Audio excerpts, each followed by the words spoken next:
In this world, warriors or hunters who wish to fight to the point of bloodshed, but do not want to die, must possess a super powerful weapon. However, obtaining such a unique weapon is not an easy task, as the materials needed to craft it are incredibly rare. Blacksmiths, in order to forge such advanced weapons, require the assistance of hunters. However, there is only one blacksmith who not only creates items with unique attributes, but also possesses rare materials with miraculous functions. Naturally, these are coveted treasures that everyone longs for.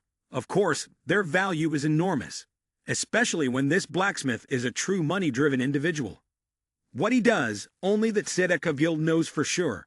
But that guild had disbanded long ago.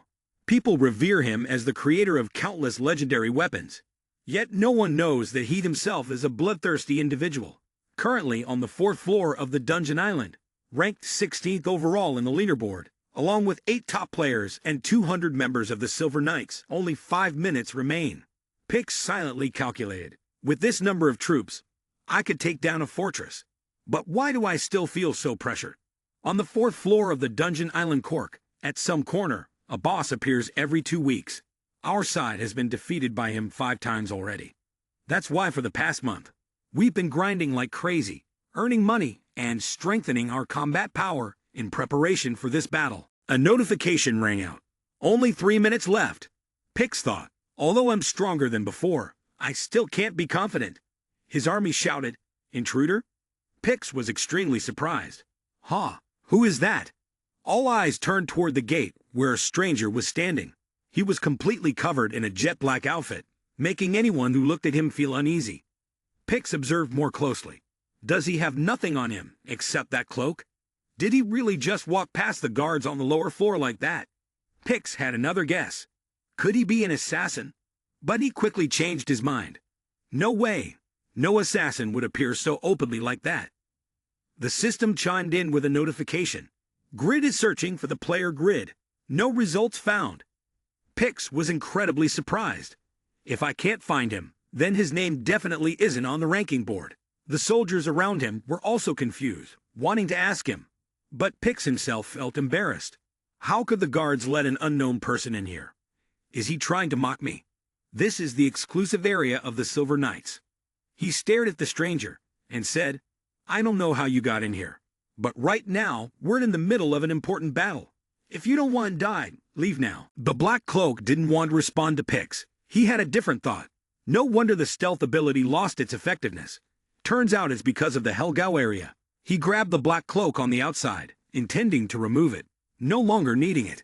When the cloak was removed, the armor beneath him was revealed in all its perfection. The tale was bold and extravagant, and the warriors had never seen such armor before. Countless voices were shouting and scrambling. What's up with that armor? It's terrifying. Is it a unique set? Is that tail just for decoration? However, not everyone admired the magnificence of his armor. This is not the time. Kick him out. As soon as Pix spoke, Helgao appeared, and a flood of curses erupted around. Damn it, damn it.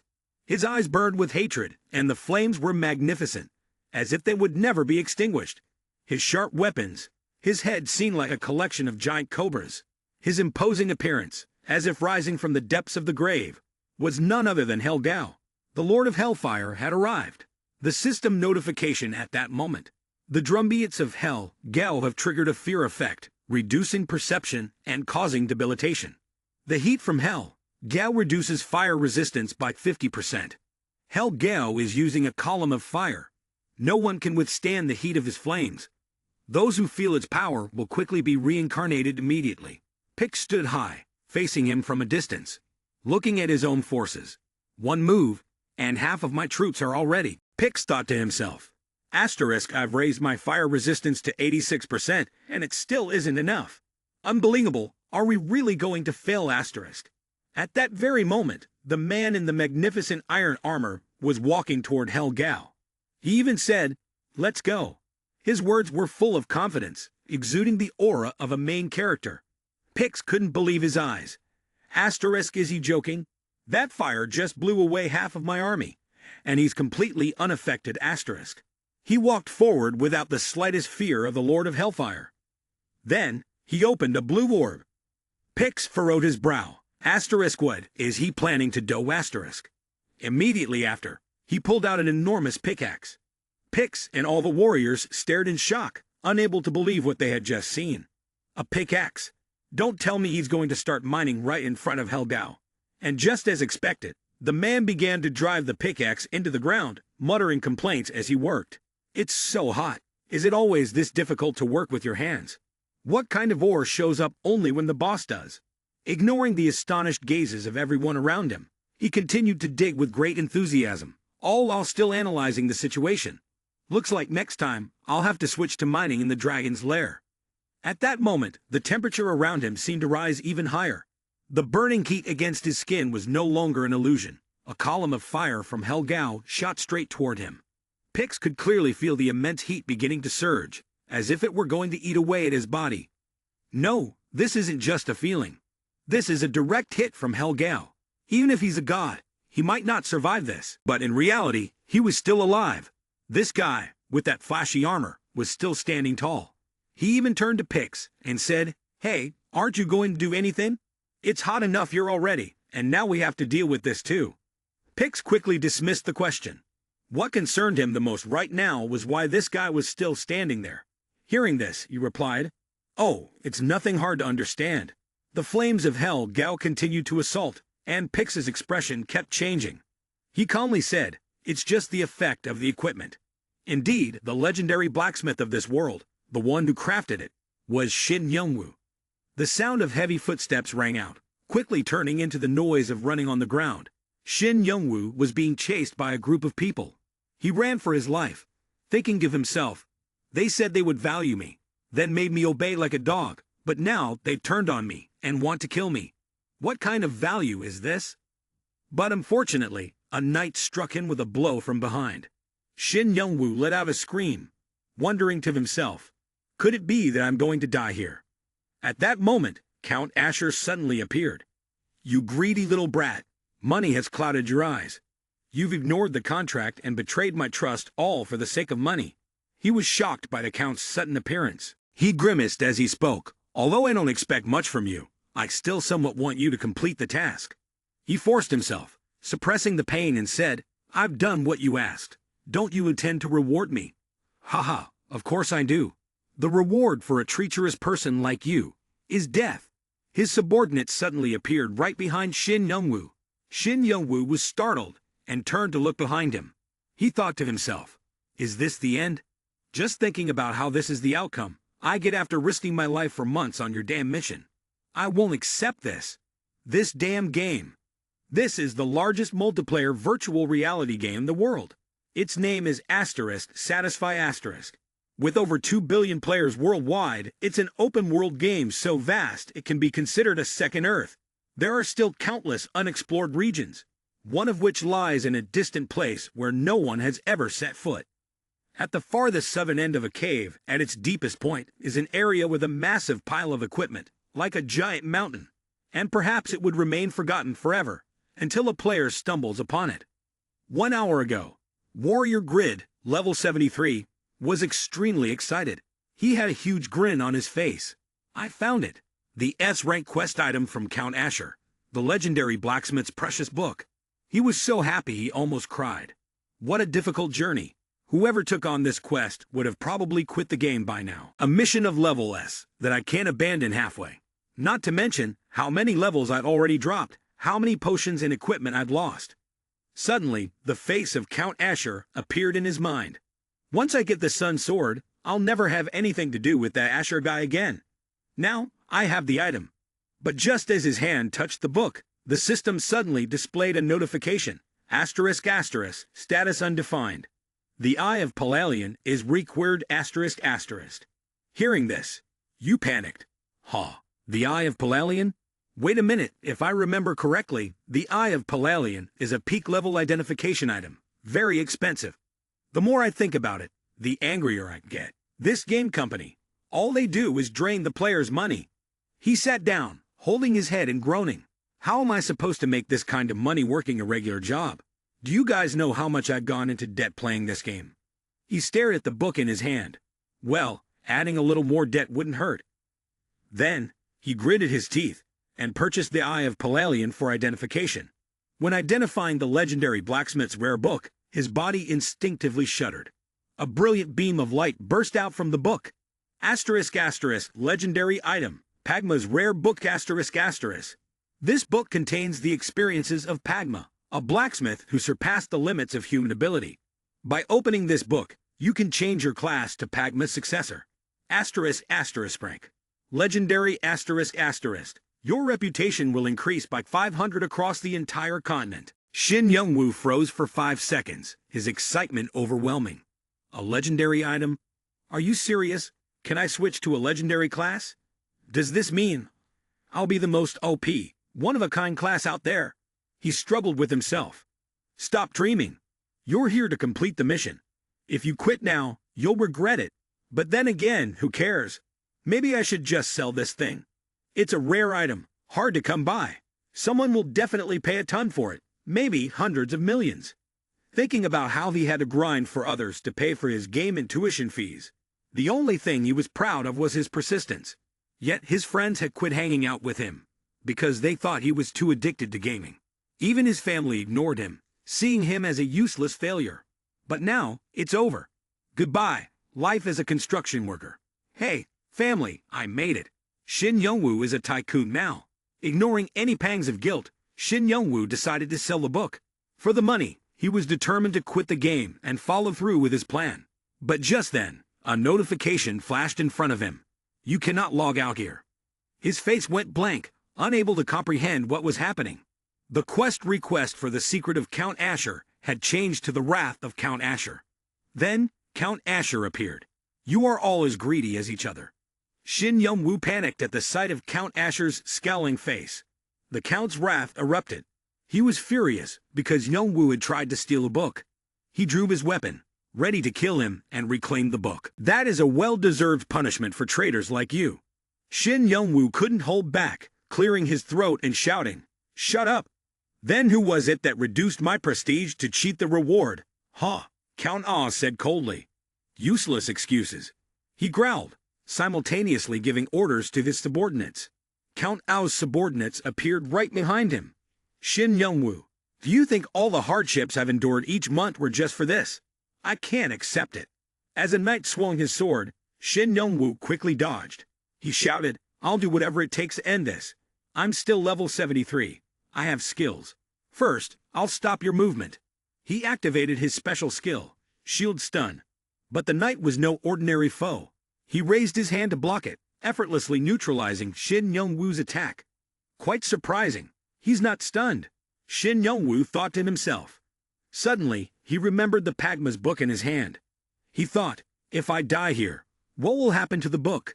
Won't it disappear? I won't be able to complete the quest, can't log out, and I certainly can't sell it. If you force me into this, then I have no choice. If I can't eat it, I'll destroy it. Seeing this, Count Asher hurriedly shouted, He's trying to open the book. Stop him now. But it was too late. Shin Youngwoo had already started opening Pagma's book. That damn swindler, Count Ah gasped. Shin Youngwoo began to change his class, determined to make this decision.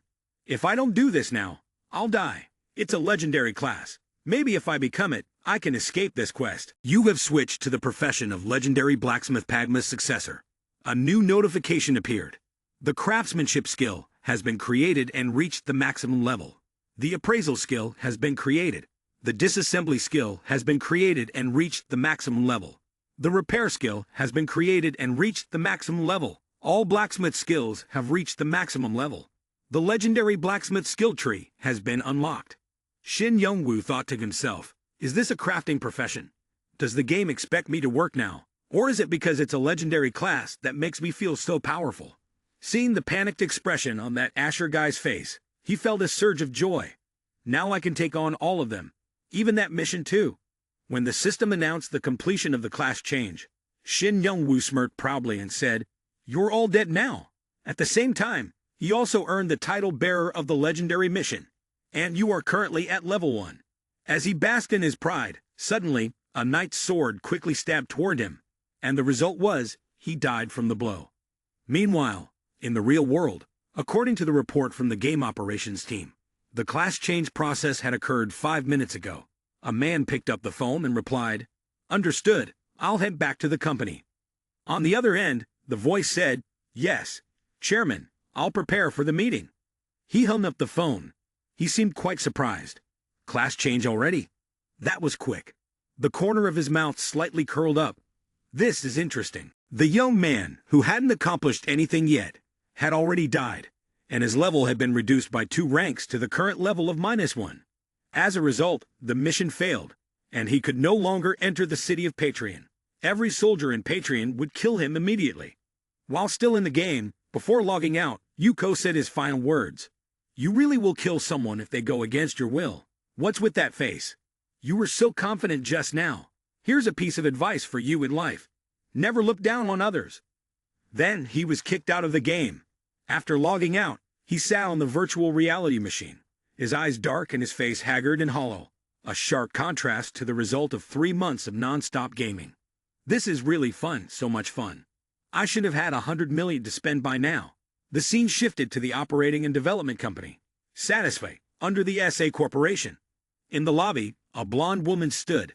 She was Choi Na-hee, the head of operations at Satisfy. The woman greeted the president. From the car, a man stepped out and asked, "What was that about the class change 5 minutes ago?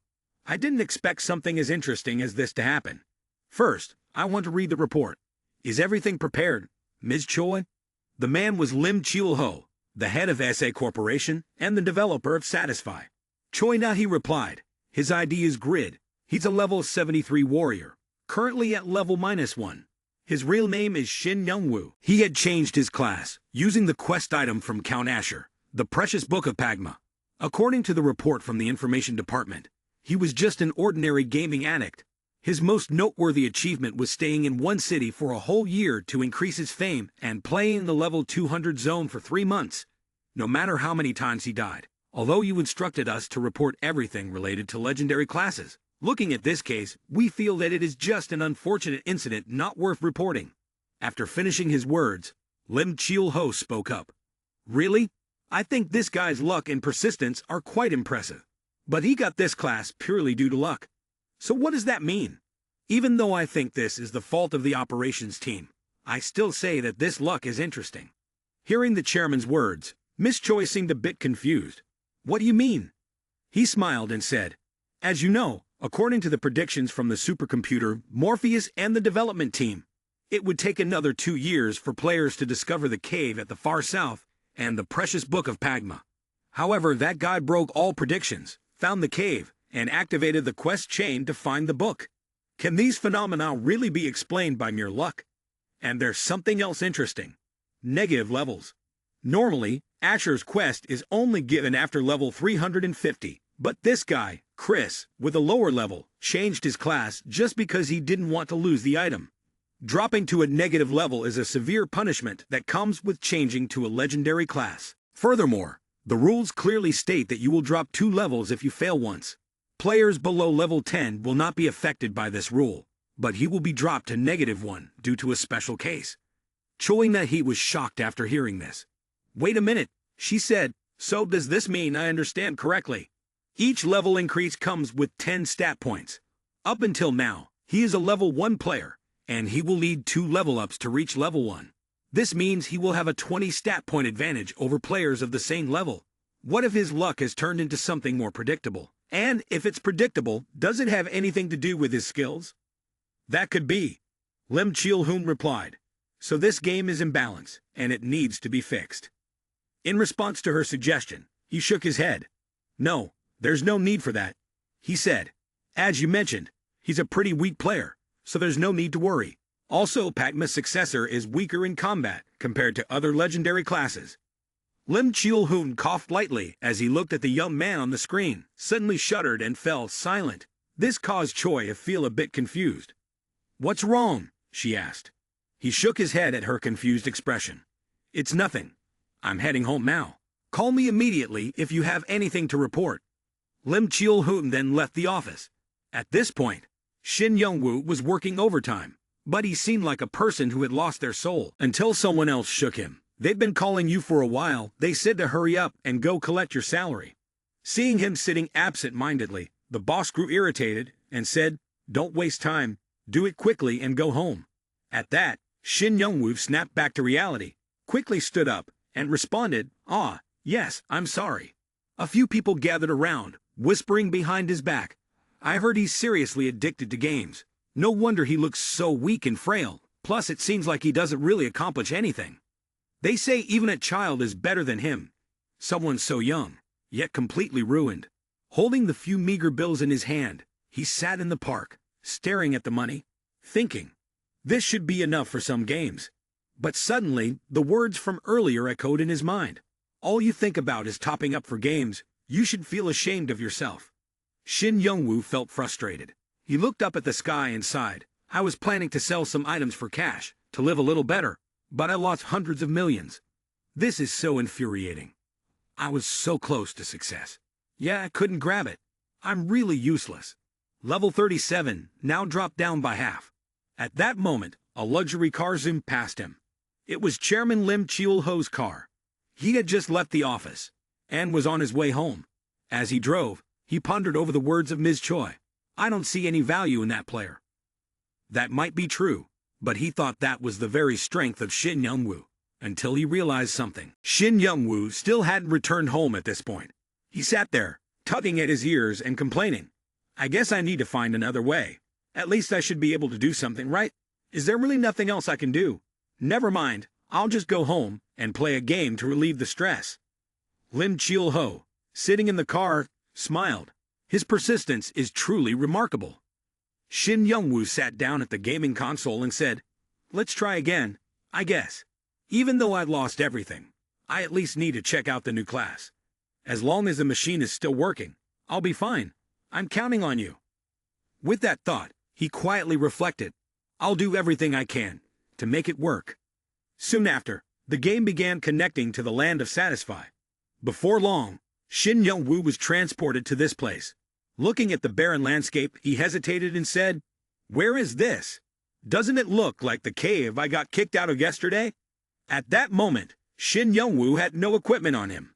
He lifted his foot and began walking forward, glancing around while muttering, I've been grinding in Patreon for so long, and after just a little betrayal, they kick me out, and they still do this. It's too much. I need to find a new spot quickly. As he was speaking, his gaze suddenly caught sight of a distant mountain. He hurriedly walked towards it and entered, only to find a group of strangely dressed people surrounding a girl. Seeing this scene, Shin Youngwoo skeptically thought to himself, why is this place so gloomy? Just as he thought this, the system displayed a new message. You have entered the Yetin Temple. Hearing this notification, Shin Youngwoo pursed his lips and thought, these usually appear at level 150. With that thought, he quickly checked his current stats. Character name, grid, level, -1. Class, successor of Pagma. Title, bearer of the legendary mission. Strength has not exceeded 200%. Movement speed reduced by 100%, restricted from using skills, and the chance to receive control effects is greatly increased. Looking at this information, Shin Youngwoo grumbled and cursed. What kind of stat is this? I really am at -1, so this isn't a bug. At this point, he suddenly stopped, quickly glancing at the list of skills below, such as the increased chance of gaining effects when crafting items, the higher success rate when enhancing equipment, and other features. You can equip any item you want, but the item's strength may decrease depending on the disparity with the character. The chance of receiving fame points increases, and the amount received increases significantly. The chance of successful enchanting increases, and the amount received also rises sharply. After reading these lines, Shin Youngwoo nodded in satisfaction and said, but these seem pretty good. I can use the enhancement skill to make money, or should I try it now? With that, Shin Youngwoo immediately shouted, equip.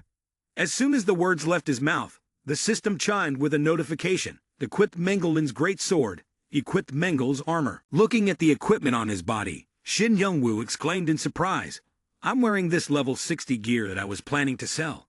Although it requires 200 strength to equip, but on the plus side, it's reducing my strength now. The system notification rang out. Strength reduction applied due to unmet equippment requirements. Mengelin's great sword. Attack power reduced by 30% and secondary effects reduced by 50%. Mengle's armor. Defense reduced by 20% and secondary effects reduced by 50%.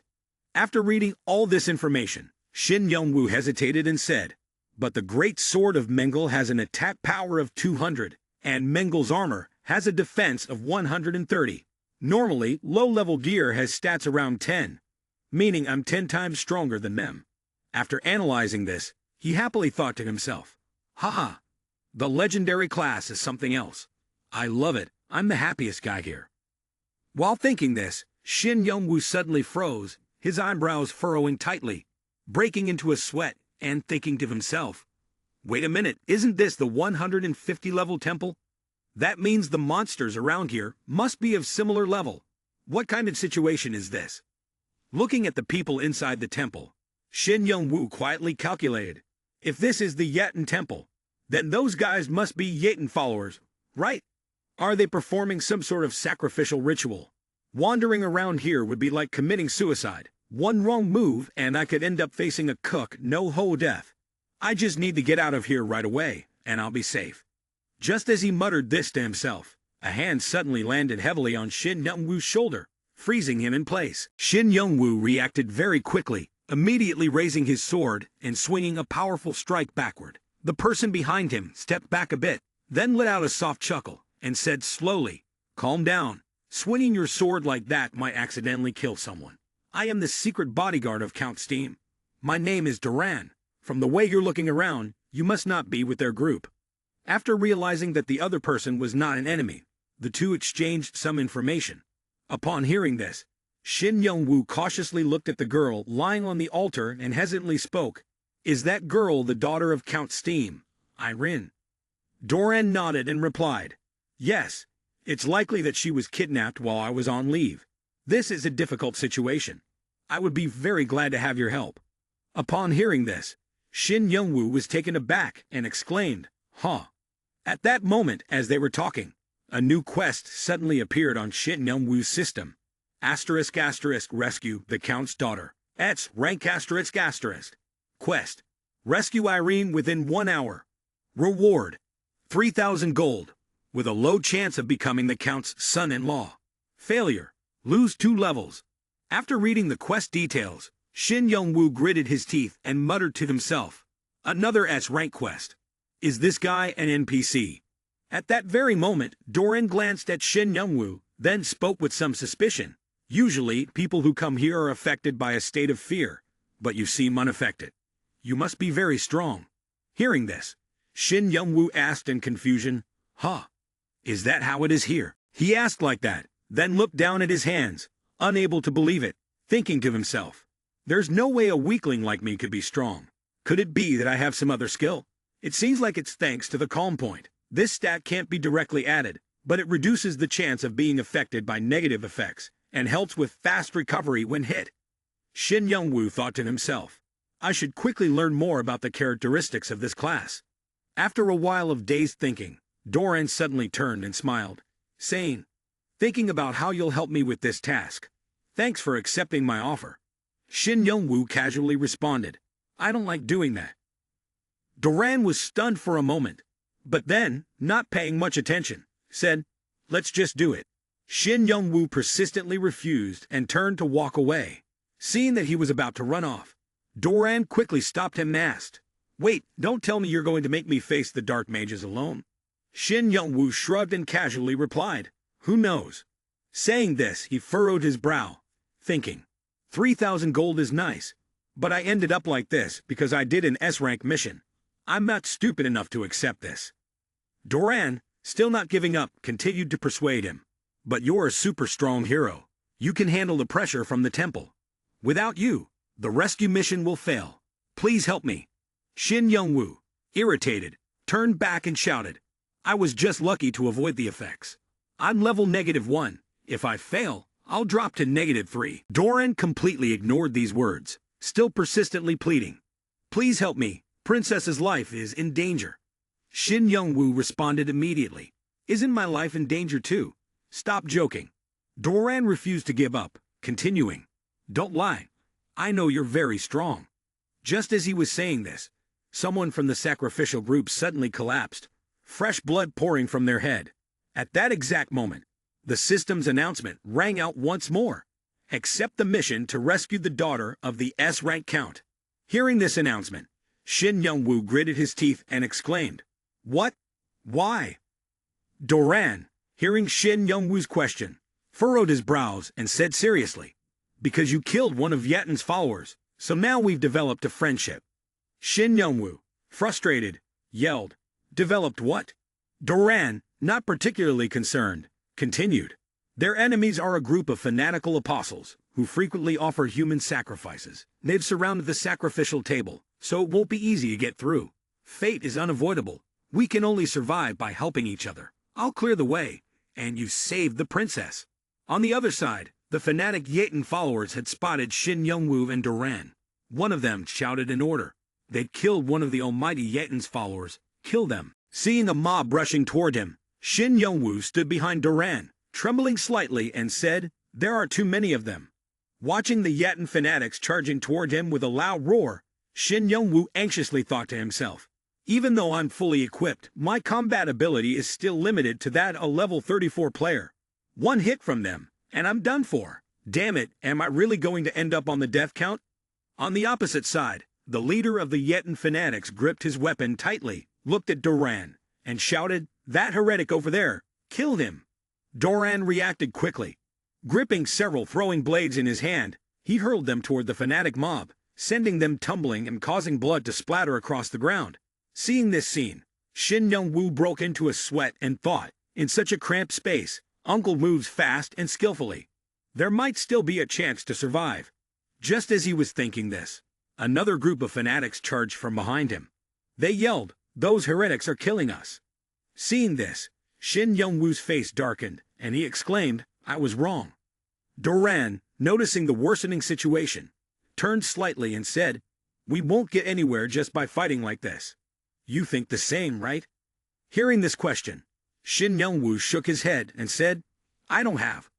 Before he could finish his sentence, Doran reached out and pushed Shin Young-woo forward, then softly said, "I know you were about to unleash a move to kill them all." Shin Young-woo, pushed to the front of the battlefield, was so shocked that he couldn't say a word. Doran saw that Shin Young-woo was still standing in one spot, so he raised his foot and kicked him forward. Shin Young-woo, caught off guard, screamed in terror, "I'm still young.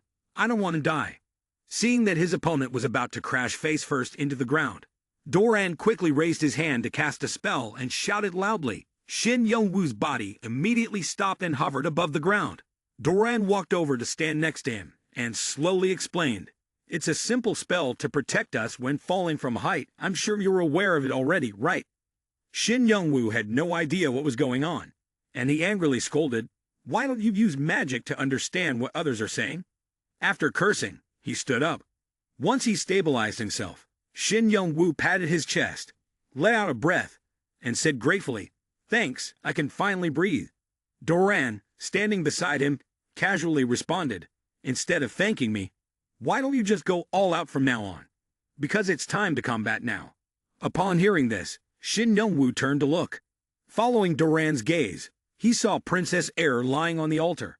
Around her, the fanatical Yatin cultists were fervently muttering, casting magic to punish the heretics. "Oh, spirits who escaped from hell, bring forth your wrath." Seeing this scene, Shin Young-woo furrowed his brows and asked, "What kind of spell are they casting?" Standing in front, Doran answered calmly, "Dark magic is troublesome to deal with, but do you think I'll just stand by and do nothing?" As soon as the words were finished, he immediately raised his hand, sending countless throwing daggers from his palm, straight towards the Yatin followers, knocking them off balance, blood splattering everywhere. Seeing the situation was unfavorable, one of the Yatin followers immediately shouted, "He's killing our mages. Children of Yatin, buy us some time. We will destroy these heretics." Watching the scene ahead, Shin Young-woo stood behind, silently thinking, they must all be around level 150, and yet he's facing Doran alone. Impressive. I could probably get through this mission just relying on NPCs, so all I can do is cheer him on. Thinking this, Shin Young-woo immediately raised his hand high and shouted loudly, "Go for it, Doran! Your light, your hope."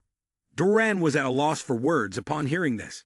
Meanwhile, at the altar, a powerful magic aura erupted, followed by the solemn chants of the fanatical crowd.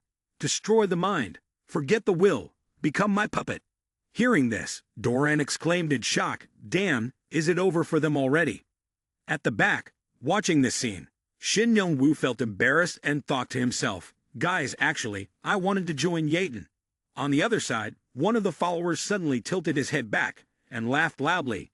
Haha, this is the end for you heretics. And before he could finish his sentence, a terrifying surge of power erupted around Doran. He spread his arms wide and shouted loudly, I am Doran. The Shadow of Steam solemnly swore to complete his duty as the guardian of the family. As soon as he finished speaking, Doran's powerful fist swung up and struck forward with great force. Shin Young-woo was horrified upon seeing this, thinking to himself, he has just repelled the black magic. Could he be an NPC with a name? The fanatical crowd, sensing the immense power rushing toward them, couldn't believe their eyes and exclaimed, how is this possible? Prepare the spell again. How could Doran allow them to retaliate so easily? He threw a throwing knife and shouted loudly, these fanatics dare to harm the Steam family. Do not even dream of such a thing. Seeing countless sharp throwing knives charging toward them, the fanatics quickly raised their hands, forming a layer of defensive shields. Surprisingly, the shield was extremely strong, knocking back all of Doran's throwing knives. He stared in disbelief and muttered, a shield layer. Before he could say anything else, a cold voice suddenly echoed through the air. Today, you are fortunate. Hearing this voice, Shin Young-woo froze for a moment. He turned to look in the direction from which the sound came, only to see a woman holding a staff slowly stepping out from a hidden corner. She glanced at Shin Young-woo briefly, then, without haste, continued speaking. But unfortunately, you must give up. My S-rank mission is to protect this ritual, and having to face an NPC with a name like Doran makes me feel quite excited. Do you think you are worthy to be my opponent, Yura? The person who just appeared has the ID Yura, with the nickname Blood Witch. She is a Korean player who holds the top spot in the Dark Mage ranking, as well as the 5th spot in the overall ranking. She is also a well-known figure who frequently appears on TV thanks to her stunning beauty and outstanding abilities. Thanks to her superior senses and masterful control, she can combine different types of magic, surpassing the limits of a Dark Mage. What is she doing here? On the opposite side, Yura raised her staff, smirking as she said, I never thought I would have to face Doran in a mission to stop intruders. How interesting. As soon as those words were spoken, powerful waves of magic erupted, attacking Shin Young-woo and Doran, forcing both of them to continuously dodge. Yura casually stood in place, glancing at Shin Young-woo before asking, so you're the one who triggered the S-rank mission? Hearing this, Shin Young-woo was filled with suspicion, and he remained silent, saying nothing. Yura paid no attention to his attitude and continued, this is the only place where I can train my new skills without worrying about the media watching. You've really surprised me, but with just Mengel armor and a sword at level 80, isn't it a bit too much of a challenge? Upon hearing Yura's words, Shin Young-woo gripped the sword in his hand tightly, thinking to himself, she's guessed my level wrong, but ranking players really are impressive. However, I still have. Thinking of this, Shin Young-woo glanced at Doran, standing beside him, smirking as he spoke to Yura. Don't be scared after hearing this. Uncle Doran here is an NPC with a name. Even if he's a ranked player, he's still bound to lose. Upon hearing these words, a thick layer of blood magic erupted around Yura's body. She gritted her teeth and said, oh, I was actually planning to make you my opponent to celebrate my reaching level 230. Doran, uninterested in listening to more words from the other side, tightly gripped his throwing knife, charging forward while shouting, come on, warrior. Seeing this, Shin Young-woo panicked and called out twice, Doran. Doran coldly responded, if you just stand still, you won't accomplish anything. Only by advancing can I win this battle. As soon as these words were spoken, a powerful surge of magic exploded around Doran's body, then shot straight toward Yura. Yura quickly raised her hand to block the attack, casually saying, no surprise there. Your actions are equivalent to an NPC who's upgraded to the 3rd class. But you're not my type. Stop jumping around in front of me. As soon as her words ended, Doran's legs seemed to be forcefully pinned down, rendering him completely immobile. However, it wasn't long before he broke free from Yura's control, leaping high once again, sneering as he yelled, "This is useless, try this instead." With that, a sharp throwing knife in Doran's hand flew forward at an astonishing speed. Yura showed no signs of fear. She leisurely raised her staff to block Doran's attack, and said, "Although you're tired by now, it's still quite impressive." Hearing this provocation, Doran coldly replied, "I still have enough strength to bring down that thing." Before he could finish his sentence, a terrifying surge of magic suddenly struck him. In shock, he exclaimed, "Is this an attack magic?" Yura spread out her palm, and magic continuously poured out from her hand. She glanced at Doran with disdain and said, "You can thank me later. Your body feels lighter now that I've drained all blood from you." As soon as these words left her mouth, it was as if Doran's body was punctured, and fresh blood gushed out, flowing rapidly into Yura's palm. Doran screamed in agony. Seeing this, Shin Young-woo broke into a cold sweat, thinking to himself, "This is bad. If this continues, Uncle is going to die. If he dies, I'll die too." As he was thinking this, Yura on the opposite side suddenly chuckled and continued, "This is a high-level skill that drains 30% of my mana. With it, you'll—" Before she could finish her sentence, Doran, who had been weakened, suddenly burst into a golden magic aura. He raised his hand, and a ring on his finger emitted an overwhelming power. He gritted his teeth and said, "You're too full of yourself, young dark witch. Let me show you the strength that has protected my family for centuries." As soon as Yura saw the ring on her opponent's hand, she was horrified and exclaimed, "You forcibly canceled a level 220 spell?" Shin Young-woo, equally worried, asked, "Are you okay? What happened?" Doran looked at the ring on his hand, raised an eyebrow, and replied, "It's thanks to this ring. It activates automatically in critical situations. Its effect is to cleanse curses and heal." Hearing about the ring's effects, Shin Young-woo longingly said, "Give it to me." Doran turned to him and disdainfully replied, "If you don't work for it, don't expect to get anything." He then looked toward Yura, and with a serious tone, said, however, "It won't make me immortal. I need to hurry. Fight with me, warrior." As soon as he finished speaking, Doran once again raised his hand, launching countless sharp throwing knives that flew directly toward Yura. Watching this, she gritted her teeth and thought, "He's stronger than I thought. Even though I still have one last option, I have no choice but to use it now. What about that fool over there? But what can a low-level guy do when he gets scared from just a little threat?" The clueless Shin Young-woo, still standing frozen in place, was trembling. Suddenly, he noticed that the fanatical followers of Yatten, who had just been killed, were now starting to revive and get back on their feet. Seeing this, Shin Young-woo cried out in horror, "Doran, the fanatics are coming back to life."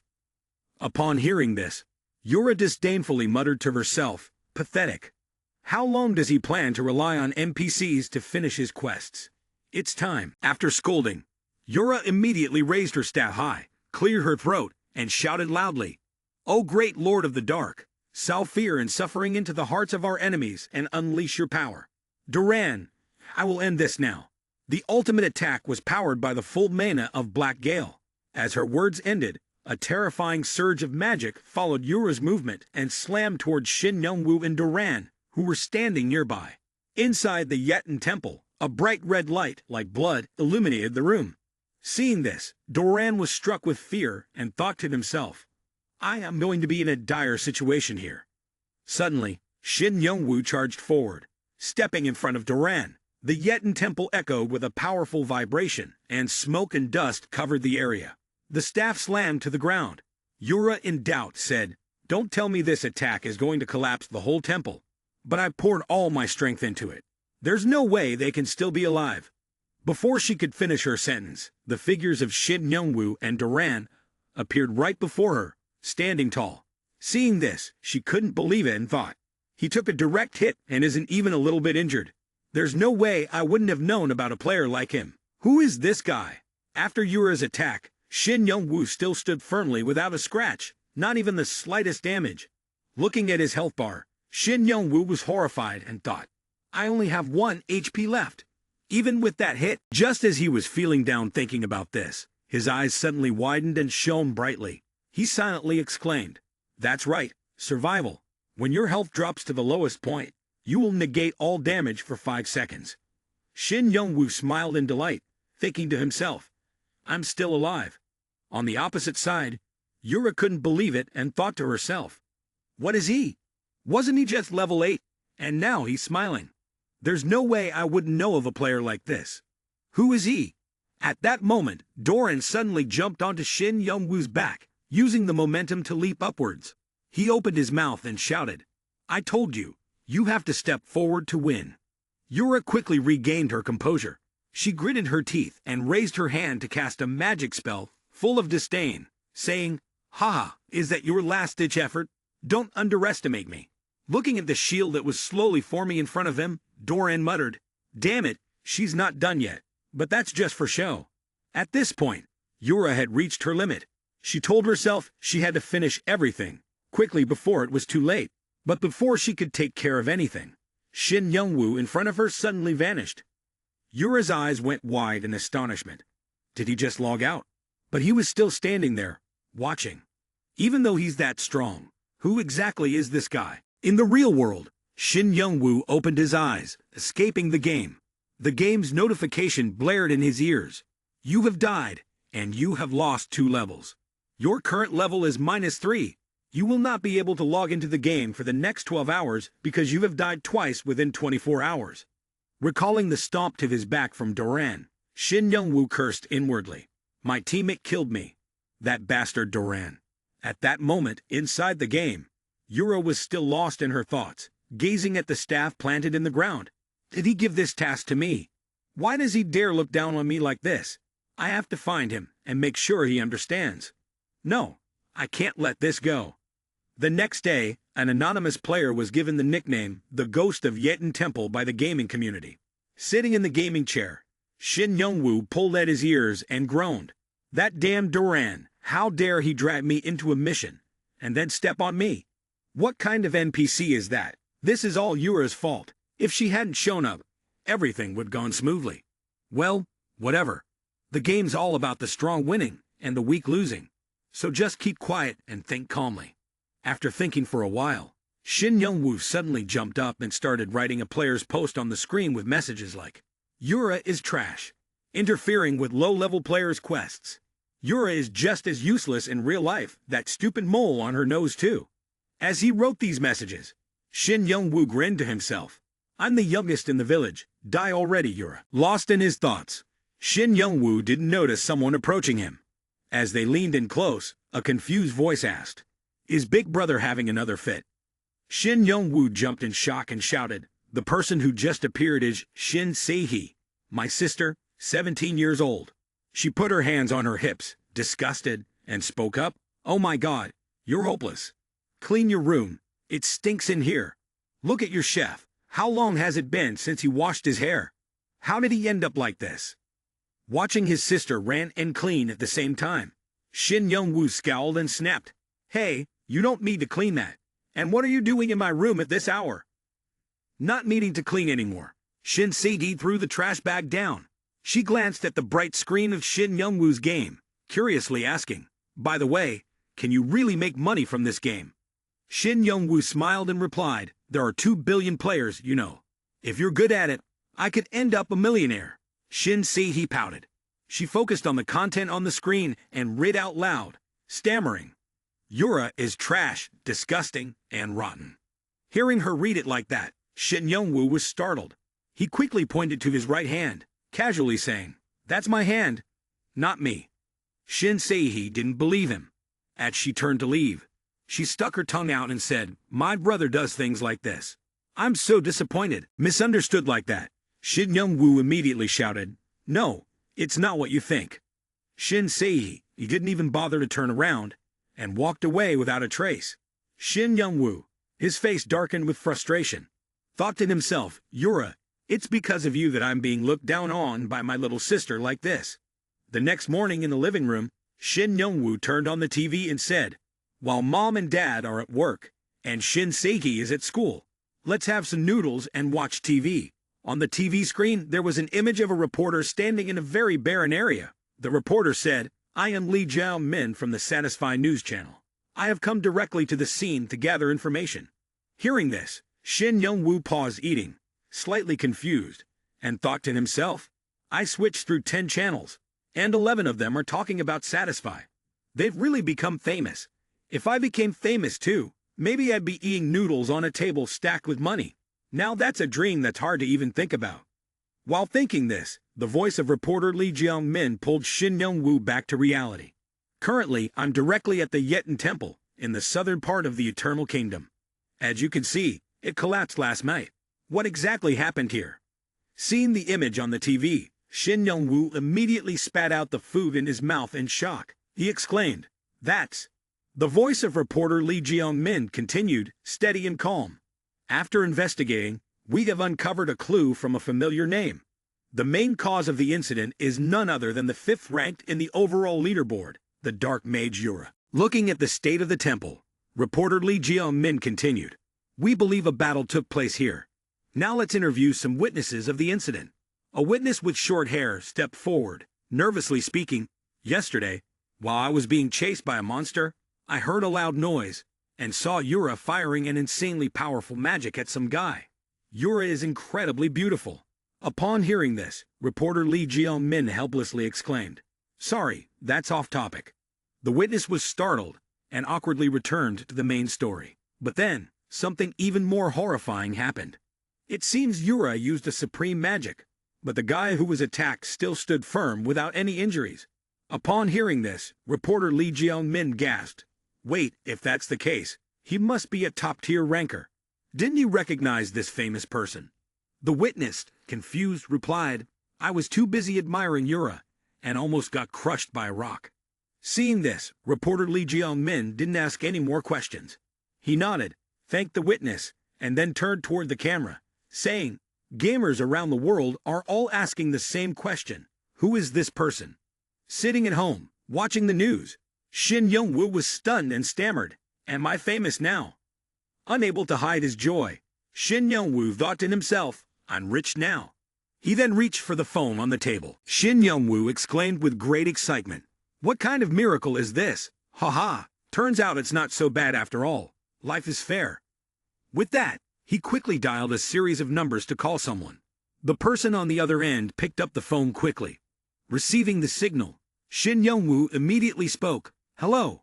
Yes. Is this the customer service center? I have some information I'd like to report to the news channel. The person in the Yeton Temple, it's me. The person on the other end then asked to confirm his name. What is your name? Shin Young-woo happily replied, It's Grid. The voice on the other end continued. And what is your level? I'm level -3, Shin Young-woo said. As soon as they heard this, the person on the other end immediately hung up. The beep of the phone echoed as Shin Young-woo stood frozen in place. He slumped down, sighing, It's all that damn woman's fault. At that moment, the voice of reporter Lee Jeong-min was heard from the television. Please watch this. Though Shin Young-woo was feeling dejected, he couldn't hide his curiosity and looked up at the screen. On the display, Princess Irene was seen supporting Uncle Doran, as they emerged from a pile of debris, surrounded by dust and smoke. Seeing this, Shin Young-woo snapped back to reality and exclaimed, Doran, did you save Irene? But it doesn't look too good. Well, he was fighting alone, after all. Watching Doran's image on the screen collapse and gradually fade away, Irene beside him began to sob uncontrollably. Shin Young-woo startled, thinking to himself, Doran, so you've died. Even though you're an NPC, you were still a good person. A good person with that incredible ring. You should have given it to me. Shin Young-woo thought about the ring on Doran's hand with longing eyes. After a long moment, he dismissed the thought entirely, climbed up onto the couch, hugged a pillow, and lay down, then began to sigh. I should just go to sleep. The news broadcast on the TV continued steadily. This time, the host was a woman. She smiled and said, Next up, breaking news. Satisfy. Today, we have the opportunity to meet someone who's been attracting attention recently. Let him introduce himself to the audience. The person she referred to stepped forward, looked straight into the camera, and smirked, saying, How's everyone doing? You all know me, right? I'm Katz, a level 203 warrior from Japan. Shin Young-woo closed his eyes and stayed in place. The moment he heard the name, he immediately felt disgusted and thought to himself, "That's Katz. I think he's infamous for being a jerk, right? I've heard he's the son of the chairman of some conglomerate, and the way he talks is really irritating." On the screen, the host continued with her question. "Your rank on the overall leaderboard has suddenly jumped 53 spots, Mr. Katz. Everyone is curious about your secret, right?" Katz, upon hearing this, let out a smug O and said, "Is that so?" The host nodded and replied, "Yes, you've leveled up 30 times in just 3 months." Upon hearing this, Shin Young-woo couldn't hide his surprise and sat up straight. He exclaimed in shock, "Huh? How is that even possible? It took me a whole year just to reach level 70. At this point, on the TV, Katz suddenly leaned on his 2 hands and furrowed his brows, asking, "Wait, if this is the Korean channel, the top player in Korea must be Yura, right?" The host nodded and said, "Yes, that's correct." Hearing this, Katz pointed forward, speaking in an incredibly boastful tone. "Listen here, Yura, your time is over. I will be number 1 on the global ranking, and I will trample on your pride." Just hearing this made Shin Young-woo shudder in disgust. He thought to himself, a guy ranked 53rd. What can he possibly do to someone ranked 5th? Even though I don't like him, he really is a monster asterisk. As he thought this, Katz on the TV finally returned to the main topic. He said, "Do you want to know my secret? It's all thanks to this sword." With that, he pulled out his sword. It was quite long, with red trims on the outside that perfectly matched the outfit he was wearing. Shin Young-woo glanced at the sword on the TV and thought to himself, "It looks pretty good, but isn't it a bit mediocre?" Just as he thought of that, Katz, full of enthusiasm, raised his hand and said, "Let's see for yourself if I can do it." At his movement, sparks of bright red light suddenly flickered around his sword. Shin Young-woo was quite surprised, thinking to himself, "Huh, what's up with that terrible sword?" As if understanding his thoughts, Katz immediately began to explain, "This is my innate skill. Any weapon I hold will turn into this form, and above all, I gain leg steel proportional to my attack power. The more I strike, the more health I recover, and it also significantly increases my hunting speed." Upon hearing these words, the host suddenly became frightened and stepped aside. She shakily asked, "But I've never heard of such a skill." Katz stood beside her, tilted his chin, and shrugged, saying, "Of course you haven't. I only got it 3 months ago. It's called Blood Warrior. It's my epic class. Executioner is the rank just below legendary." Upon hearing Katz's words, Shin Young-woo widened his eyes in surprise, thinking to himself, "Another hidden class, and just with the skill of the class alone, he's leveling up this fast. I want to try that too." What Shin Young-woo wanted to try was Pagma's successor. The scene changed. Now, instead of sitting at home staring at the TV, Shin Young-woo had once again entered the game. At this moment, he was in the town of Bay. Standing there, looking at the scenery, Shin Young-woo suddenly felt a sense of familiarity. He softly said, "I think I've been here before during the Asher mission. It seems like I wasn't revived at the temple because I'm already their enemy." As he spoke, a voice suddenly rang out from the crowd in the distance. "We are recruiting mages level 130 and above for the Mubate Ruins." As soon as the words ended, other voices followed suit, calling out continuously, "We are looking for players level 200 and above to attack the Forest Guardian. We will be mining Lamsack or Chalcum." Shin Young-woo felt his head spin as he listened. He muttered to himself, "So they're only recruiting players above level 100? I guess that's because the area here is full of monsters above level 100. But a guy like me, with negative levels, will starve to death in here. First, I need to find a place that's more suitable." Saying this, Shin Young-woo scanned the area, and suddenly his eyes landed on a carriage in the distance. The driver was lying back lazily on it, drinking water. Shin Young-woo's eyes lit up, and he immediately exclaimed, "Right, a carriage. A carriage is the safest option." He approached the driver, and, in a polite tone, asked, "Excuse me, are you available? I'd like to go to the safest town nearby. Do you happen to know one?" The driver responded with a surprised "Oh," and nodded, saying, "Yes, for newcomers. You can head to Winston Village. It's a safe place for all." Hearing the amount of money, Shin Young-woo panicked and stammered, Wait a moment. Let me check the amount again." He discovered that the money he had now was pitifully little, 3 gold and 11 silver. His whole body trembled. His face darkened as he thought, I knew it. Just as he was about to speak, the owner of the cart scornfully shouted one word. Leave. Shin Youngwoo, confused, asked, I haven't said anything yet. The cart owner looked at him with disdain and said, Are you going to say your mother is seriously ill or something? Hearing this, Shin Youngwoo decided to go along with it, nodding obediently. Immediately after, he was dismissed with a sharp, go away. At this point, there was really no other choice, so Shin Youngwoo turned around and left. He sat down on the ground, leaning against the wall. Tears welled up in his eyes as he bitterly complained, You stingy bastard, you cruel person. Shin Youngwoo sat on the ground, tears streaming down his face as he reproached the cart owner. You cruel, despicable person. Do you expect me to die here? He rubbed his head, recalling past events that made him so angry. If it weren't for that old Asher, I wouldn't have to live like this, begging.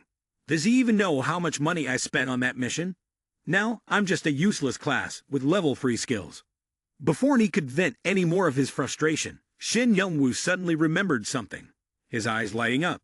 He thought to himself, Wait a minute, that's right, I'm the heir of Pagma. If I craft items, I can make money and level up at the same time. There's finally hope. Thinking is doing.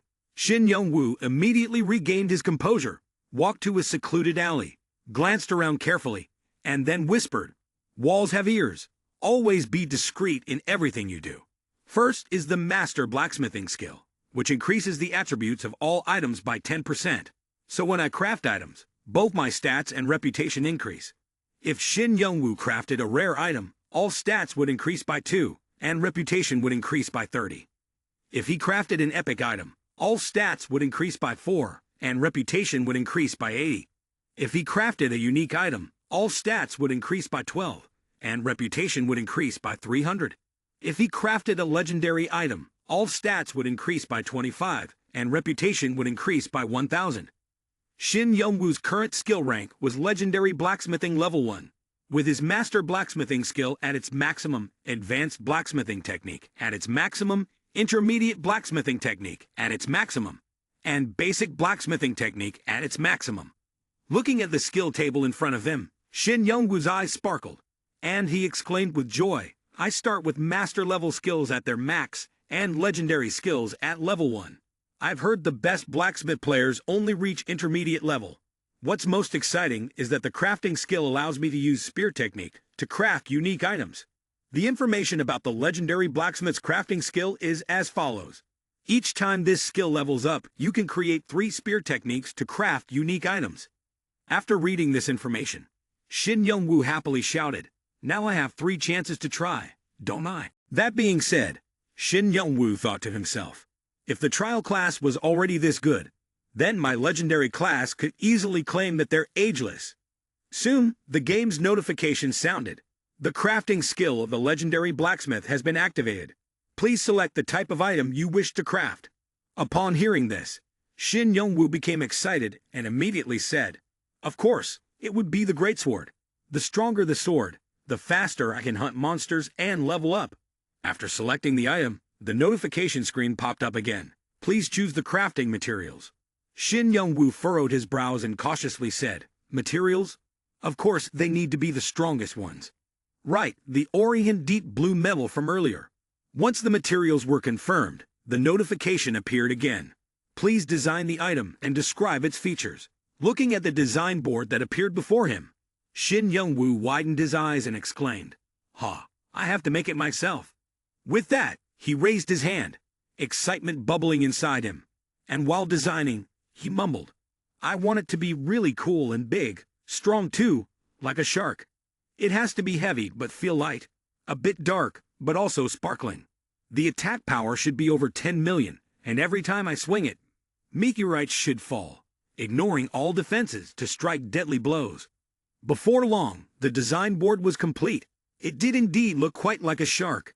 Shin Youngwoo looked at the design he had created, full of delight, and exclaimed, So cool, it's like the product of a shark mating with an anchovy. After selecting the sword design, the process automatically completed, and the screen displayed information related to the synthesis of attributes, properties, and materials. Shin Youngwoo froze when he saw the words automatically completed. Thinking to himself, the system is adjusting automatically. It seems like I might have overdescribed, but why are there so many screens with all these numbers around? As he was wondering, those screens appeared to expand into the surrounding space. Then, the system's notification echoed once more. The process has been completed. Hearing that, Shin Young-woo's eyes widened in disbelief, and he thought to himself, how can I suddenly understand all this information? This is a new design drawing, so is it because of the class effect? It feels like I'm a real blacksmith now. A newly crafted sword, incredibly sharp, appeared before Shin Young-woo. After staring at it for a while, he couldn't help but cover his mouth with his hand and mutter, durability is 1090, attack power is 1820, defense is 80, agility increased by 50. All the attributes I mentioned were adjusted. But there are also many additional properties. The additional properties included a low chance to block enemy attacks, a certain chance to activate the fivefold strike skill, a high chance to trigger the cutting skill, and a 20% increase in attack power in dark areas. However, the character's level must be above 30. Now, what Shin Young-woo needed to do was gather Orion Cobalt Ore from the Forest Guardian group. But to join that group, a requirement was level 200 or above. Shin Young-woo glanced over the information table in front of him once more, feeling somewhat confused. He exclaimed, wait a minute, forget about the materials, what kind of absurd character requirements are these? Level 300, strength over 5,000, advanced swordsman skills, level 8 or higher, weight 550. But the problem is, the top player in the overall rankings is only level 250. Shin Young-woo clenched his teeth, silently pondering, moreover, even if I put all my skill points into strength, it still wouldn't reach 5,000. And finally, the best blacksmith player only has intermediate skills. Reaching level 8 in advanced swordsmanship is completely impossible.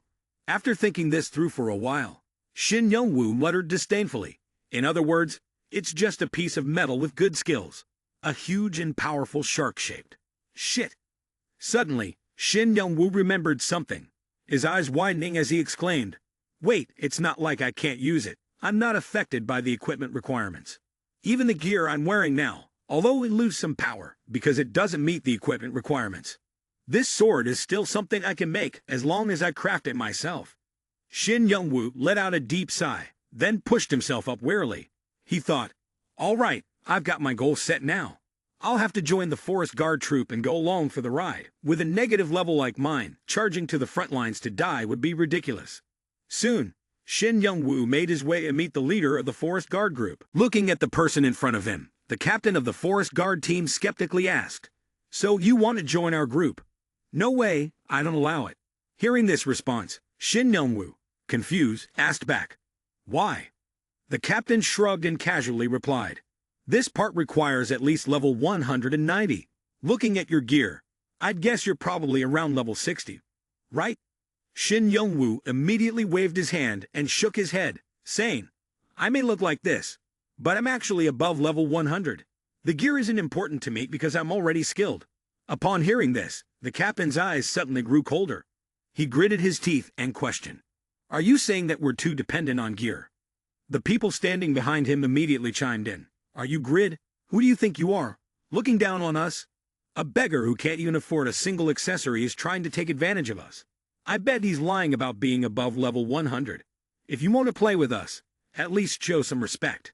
Shin Young-woo stood silently, not defending himself. Hearing these words, a tall man next to him stepped forward and coldly spoke. Enough, everyone. This man was named Regis. Regis continued. I think having this guy handle logistics while we fight isn't a bad idea. As soon as this person spoke up, the people around began whispering. That's Regis from the Tzedakah Guild. It's the first time I've seen him in person. Regis ranked first on the Master Fighter leaderboard, with the nickname Master of Taekwondo. The items for the fighter class require very high equipment, making leveling up a slow process. Yet, he had already reached level 180. Hearing this, Shin Young-woo thought to himself, not only is he a ranker, but he's also good-looking. Is God really this fair?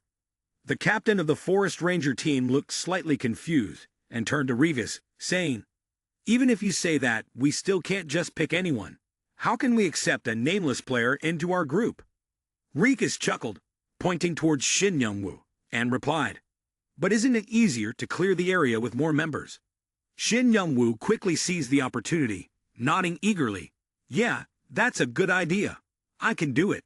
He then smirked inwardly, thinking, though I don't like his appearance, his personality is actually pretty good. The captain hesitated, resting his chin in thought for a moment before saying, I understand your point, but I wonder what the others will think. Upon hearing this, Shin Young-woo silently sighed. Hey, you should listen to the boss. Regis, it's your turn to speak. At that moment, Regis came up with an idea. He smiled and said, in that case, let's organize a solo match to test his skills. As long as he proves himself, there shouldn't be any issue. Upon hearing Regis' suggestion, Shin Young-woo's face suddenly darkened. He turned away, swaying, and thought to himself, oh no. On the other side, feeling that Regis' idea was very good, the captain of the Forest Guard team immediately agreed. That's a great idea. No one will complain if we do it like this. Grid, what do you think? Want to join? Before he could finish his sentence, Shin Young-woo quickly turned around and ran off, leaving only one sentence. Sorry, I just remembered that I need to run back and open Zoom for online class. Hearing this, Regis was startled and exclaimed. He looked at Shin Young-woo's back in confusion and said, why is he running? School could be put off for later. Far off in the distance, Shin Young-woo was running as fast as he could, fearing the situation. He thought to himself, just as I thought, this won't be easy. I need to make money to catch a carriage first. While thinking about this, the system suddenly rang with a new notification. Please name the item you just designed. Hearing this notification, Shin Young-woo immediately slammed on the brakes. His eyes widened, and he let out a sound of realization. He muttered, who has the time to name things? But at least I've got the basic steps down. The crafting skill has a limited number of items I can create, so I can only use it when necessary. From now on, I'll make money to get around and learn more about the system. Saying that, Shin Young-woo casually named the sword he had just designed Failure. Looking at the item name on the screen, he smirked and thought to himself, this is just the beginning. Shin Young-woo then made his way to the blacksmith's shop. Before he could say a word, Shin Young-woo was kicked out by the shop owner. He stood there, dazed, and let out a sigh. The blacksmith, Smith, who was busy hammering metal, scoffed and said, shut up and leave. A design for a sellable item. Kiddo, you still smell like milk. Aren't you looking down on blacksmiths? Kids these days don't want to work, but always want something handed to them. Upon hearing these words, Shin Young-woo suddenly burst into laughter, waving his hand and saying, what's the big deal, old man? Just this once, all right. Smith turned around to put the metal in the furnace and casually said, since you're just a kid and haven't tasted the bitterness of life, let me tell you something. Those who look down on others and those who are greedy will never accomplish anything worth mentioning with their own hands. Don't be so stubborn, just leave. Seeing that he couldn't convince him, Shin Young-woo reluctantly turned away. Once outside, he pressed his face against the wall and sighed, it's really over. Is this the only way I can make money now? Am I really going to die rotting in this town? This damn game. Hearing this lament, Smith pushed the door open and came out, speaking with some helplessness. I can't indirectly kill you, so stop moping around.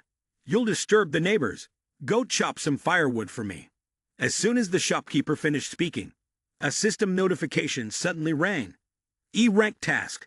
Chop 500 pieces of firewood, reward 10 experience points, 20 coins. Shin Young-woo quickly accepted the task and went inside. Looking at the pile of firewood around him, Shin Young-woo let out a sigh and said, old man, I don't even know how long it's been since I've had a regular mission like this, and I can level up again. But in this game, chopping wood also requires skills. I wonder if appraisal would help. Holding an axe in his hand, Shin Young-woo immediately performed an appraisal on the old axe. The information about the old axe quickly appeared. Rarity, common. Durability, 6 out of 6. Attack power, 4 out of 7. After this information, the system notification continued to sound. Your understanding of the old axe has reached 100%. You have learned how to craft the old axe. Seeing this notification, Shin Young-woo's eyes lit up, and he exclaimed, 100% right on the first try. Must be because of the passive. But knowing it and actually using it are two different things. At this point, he suddenly noticed a red light streaking across the firewood pile next to him. Shin Young-woo muttered in confusion. What's this? Do I have to chop here? Quickly, he brought the axe down along the red line. The axe blade struck hard, and the firewood immediately split in two. Watching this, Shin Young-woo thought with delight, one swing, and it's all figured out. This knowledge is so convenient. If my understanding reached 100% on a legendary item, topping the leaderboard would be way too easy. Haha, I'll finish this mission in no time. 2 hours later, Shin Young-woo lay face down on the floor. Around him were countless pieces of firewood that had been split in half. Shin Young-woo let out a long sigh, speaking tiredly. This pathetic stamina at level 3 took me forever just to chop 150 logs. Humph, I'll finish it with the last bit of strength I have. Picking up the axe, Shin Young-woo thought determinedly to himself. If I want to get out of here, I can't afford to rest even for a second. Just a bit more. One more. Push a little more. One more time. Just one more. When Shin Young-woo's strength was nearly exhausted, a system notification suddenly rang out. Asterisk endurance stat unlocked asterisk. Shin Young-woo was startled, retracting his hands and feeling his body for a moment. He muttered in confusion. What's that? Did I just see some kind of notification appear? Looking at the information screen in front of him, Shin Young-woo softly read. Asterisk endurance stat. You will no longer tire easily. The limit of equipment capacity is expanded. Emotional tolerance is increased. Every 10 points allocated to endurance adds 1 point to the resilience stat asterisk. After reading this, Shin Young-woo couldn't help but exclaim. Wow, is this a legendary level skill? No wonder I feel so much stronger all of a sudden. I'm strong now. Let's finish this. Finally, Shin Young-woo had chopped all the firewood. The logs were neatly stacked outside Smith's forge. Looking at the person leaning against the pile of logs, breathing heavily, the owner gasped and exclaimed, You chopped 1,000 logs in 6 hours. Hearing this, Shin Young-woo raised his head slightly, shrugged his shoulders, and casually replied, As easy as pie. Don't be fooled by the look. I'm a top-tier blacksmith, you know. Mr. Smith, upon hearing this, still couldn't believe it and said, Ridiculous, you're as thin as a twig, and you're a blacksmith. However, if you can do this, I'll reconsider. As soon as these words were spoken, the new task notification continued to ring.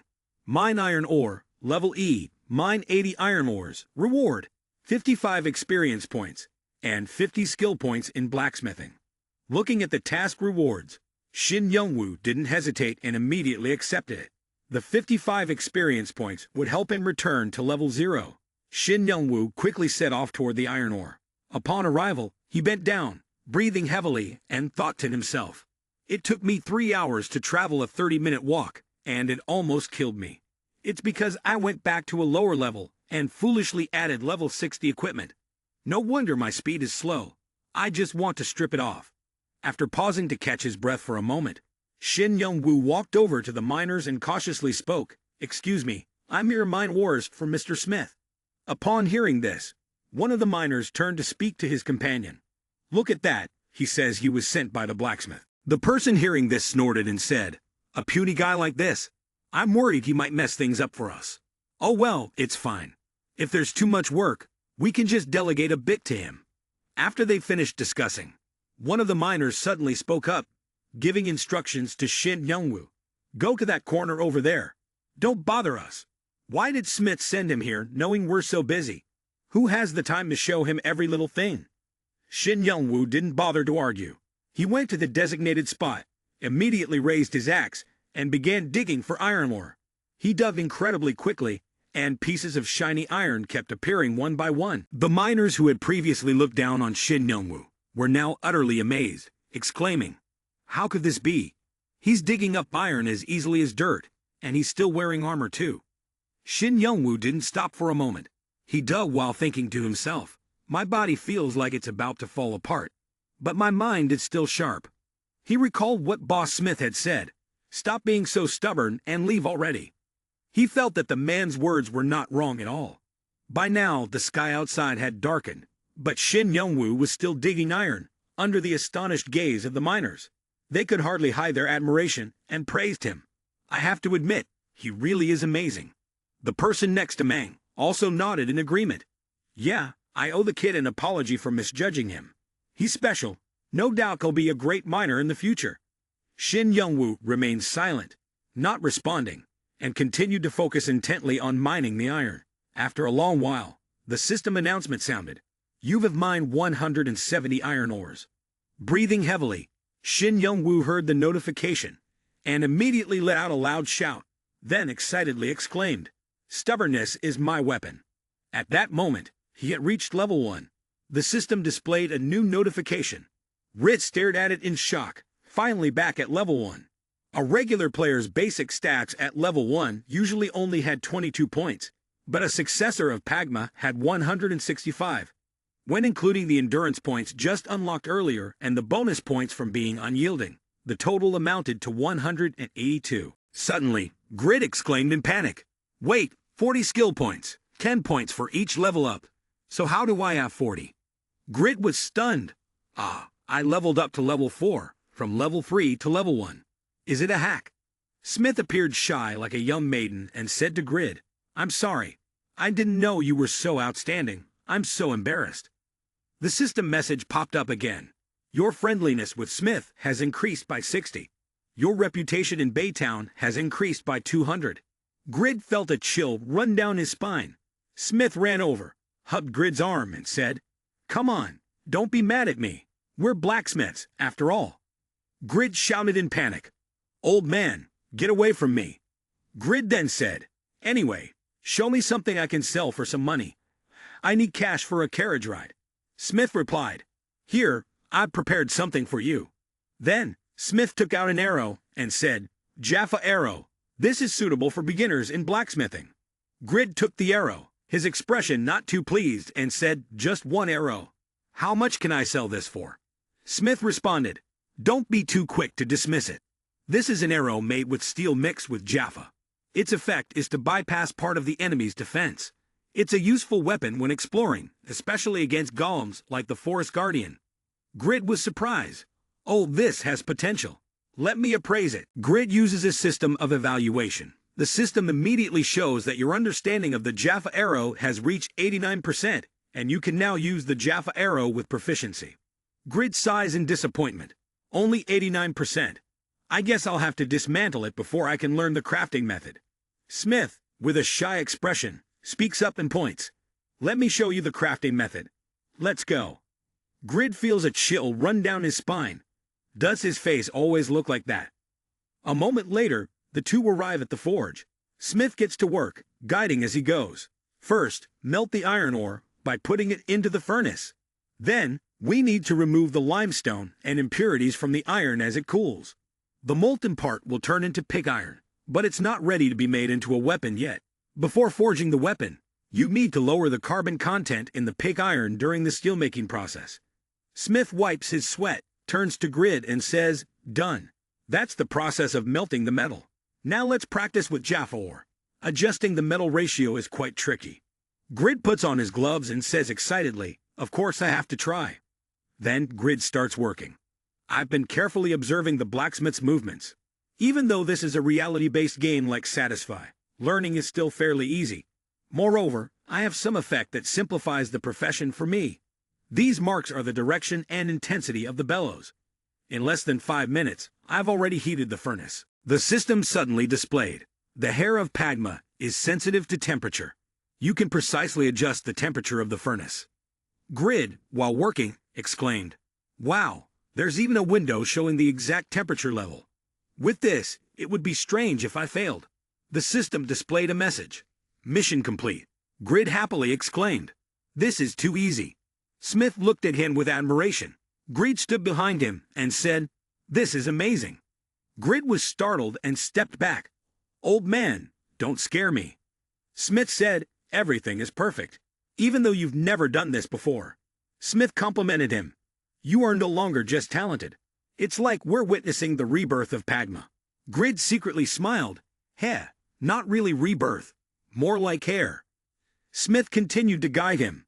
"Now we'll make the first arrowhead. Continue heating and mix the metals evenly, then pour it into the mold. Let it cool for 40 minutes, and we'll have an arrowhead like this. Now, take it to the press." Smith demonstrated another step, talking to Grid while working. When hammering, you need to balance both sides and remember to grind the edges well. Then Smith placed the arrowhead on his eye, inspecting it closely, and finally attached the arrowhead to the shaft. To increase its penetration, we need to balance the weight between the shaft and the fletching. Do you think you can do this? Grid looked at the arrow, and then smiled smugly, replying, "Of course, because at that time, the system already displayed the text, and your understanding of the arrow is 100%. Smith then said, "You're free to use the materials. We'll monitor, just go ahead." As Smith observed Grid, he thought, "I was right, that kid is no ordinary one. The way he handles molten metal is the skill of a master blacksmith." Suddenly, Smith said, "Oh, I forgot to show you how to make the arrowheads. While the metal cools, let me do it for you." Grid replied, "No need, I can do it myself." While working, Grid glanced at the system interface. When his understanding reached 100%, the crafting method for the arrowhead was added. "I just have to watch, and my understanding increases," Grid thought to himself. He then turned back to the forge, focusing on the task. Although the list of items I can craft is still quite limited, Grid knew that one day that list would be endless. With this much, I can still manage. Grid's work was extremely skillful. He straightened out the bent parts after cutting them evenly, then made the fletching and glued it on. Thanks to his inherent class abilities and high dexterity, this task was easier than ever. Smith, watching Grid in action, was utterly amazed. Incredible. He couldn't hide his praise. "You managed to do it just after one glance." Then, Smith let out a surprised sound and suddenly exclaimed, "What are you doing? Why are you making the tip of the arrowhead like that? If you do it this way, it will be harder, but its durability will be significantly reduced." Grid calmly responded, "Don't worry, I'm planning to heat it again." Smith replied, "That's a method for steel, but doing that is a bit too advanced for an arrowhead. You won't have enough time to make many if you use this method." Grid asked back, his eyes lighting up, "If I make it better, it will sell for a higher price, right?" Grid thought to himself, "For an unknown person like me to succeed, this is the only way." Smith stood behind, observing and guiding him. He couldn't help but praise, "Well done. Now just finish sharpening it." Grid has been hiding his skills for a long time. Grid looked at the arrowhead, unable to take his eyes off it. This feeling is so thrilling. How should I put it? My previous jobs were all manual labor, but this is the first time I've felt this happy. When the arrowhead was completed, something unexpected happened. Suddenly, the arrowhead emitted a strange color, causing Grid to be surprised. The system displayed, "The breath of the legendary blacksmith has been activated." Grid shouted in astonishment, "What the hell is this?" Immediately, a notification appeared on the system interface. "The arrowhead has reached epic level." Grid stared at the notification, completely stunned. Epic. The system displayed another notification. Grid received 300 experience points and reached level 3.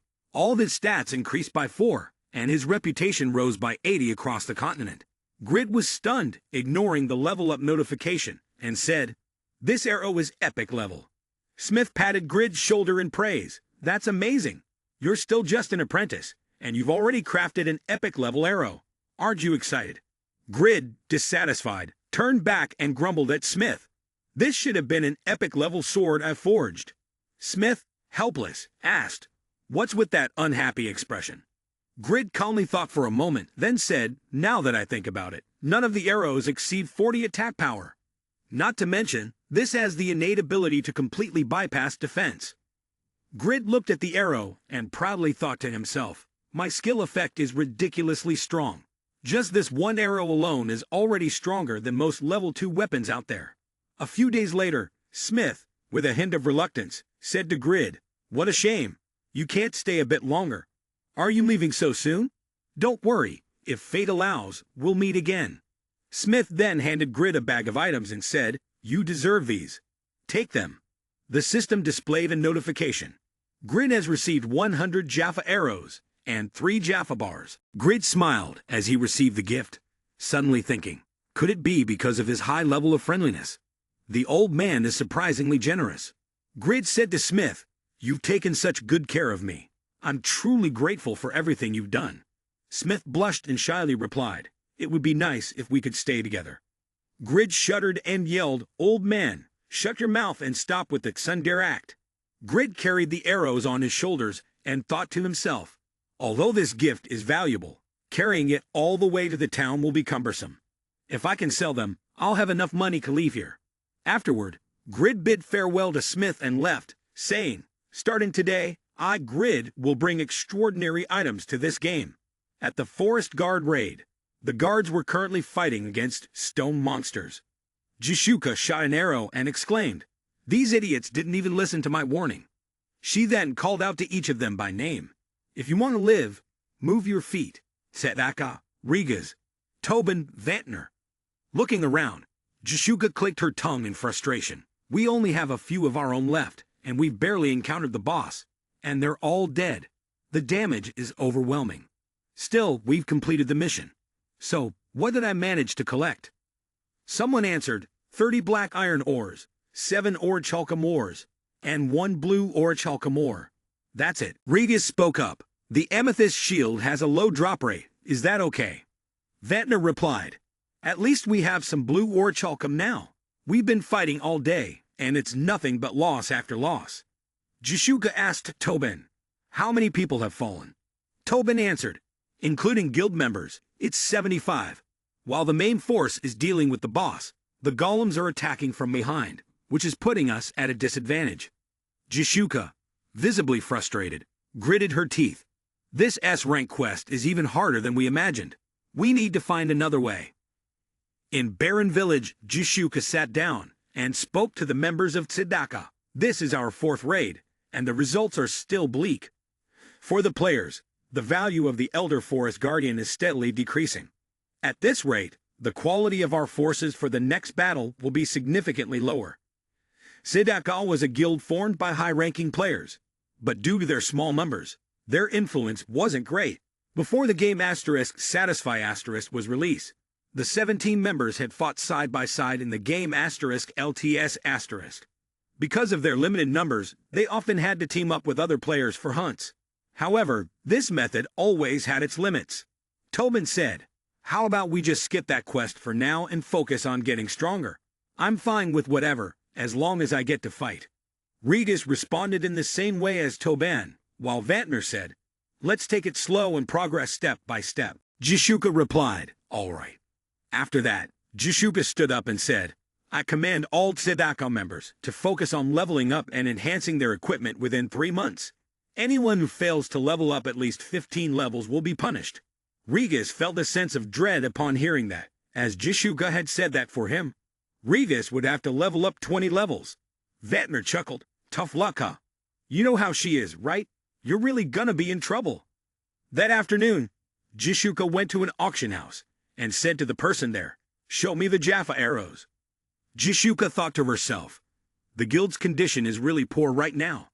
At first, the guild attracted a lot of attention, but now no one cares anymore. Well, I'll buy some arrows to stock up first." Jishuka was intrigued by the arrows from Grid.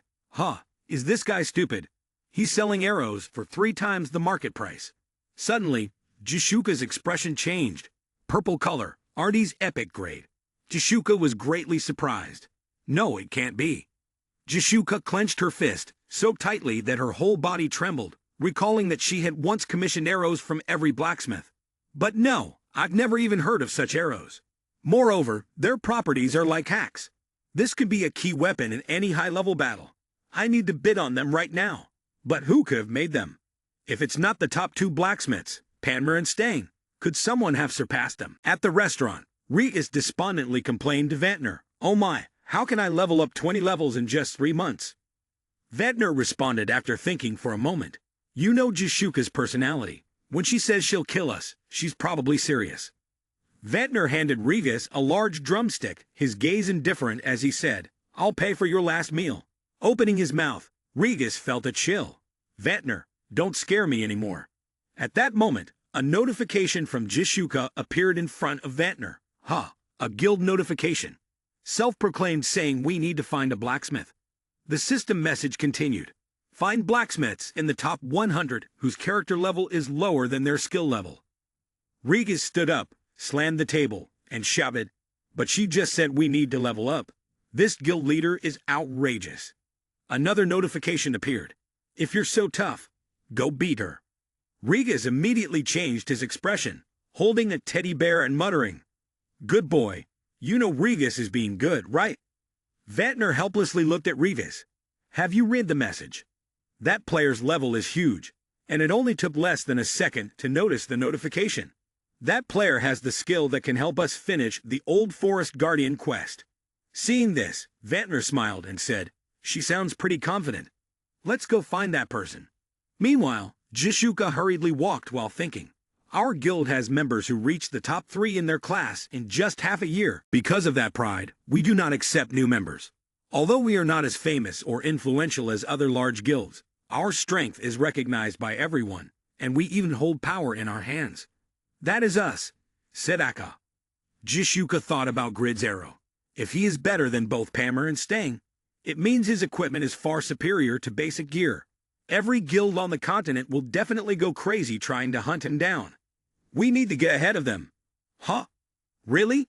You heard the rumors too, right? One person said. A fairly powerful guild is desperately searching for some blacksmith. Maybe he created something interesting. The conversation continued to buzz and satisfy. Did you hear that? Pammer focused on the announcement board and replied, I just read about an epic arrow.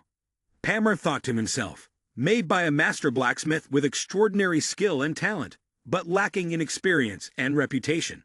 That's what they're saying. Even I haven't been called a master blacksmith in my introduction.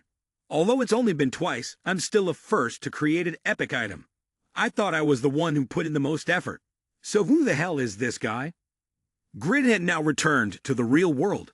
After finishing a bowl of noodles, he stretched out with a big yawn. When will the office open? In the afternoon, a construction worker spoke to everyone. Please be careful. The construction site is very dangerous. I will now call out each task one by one.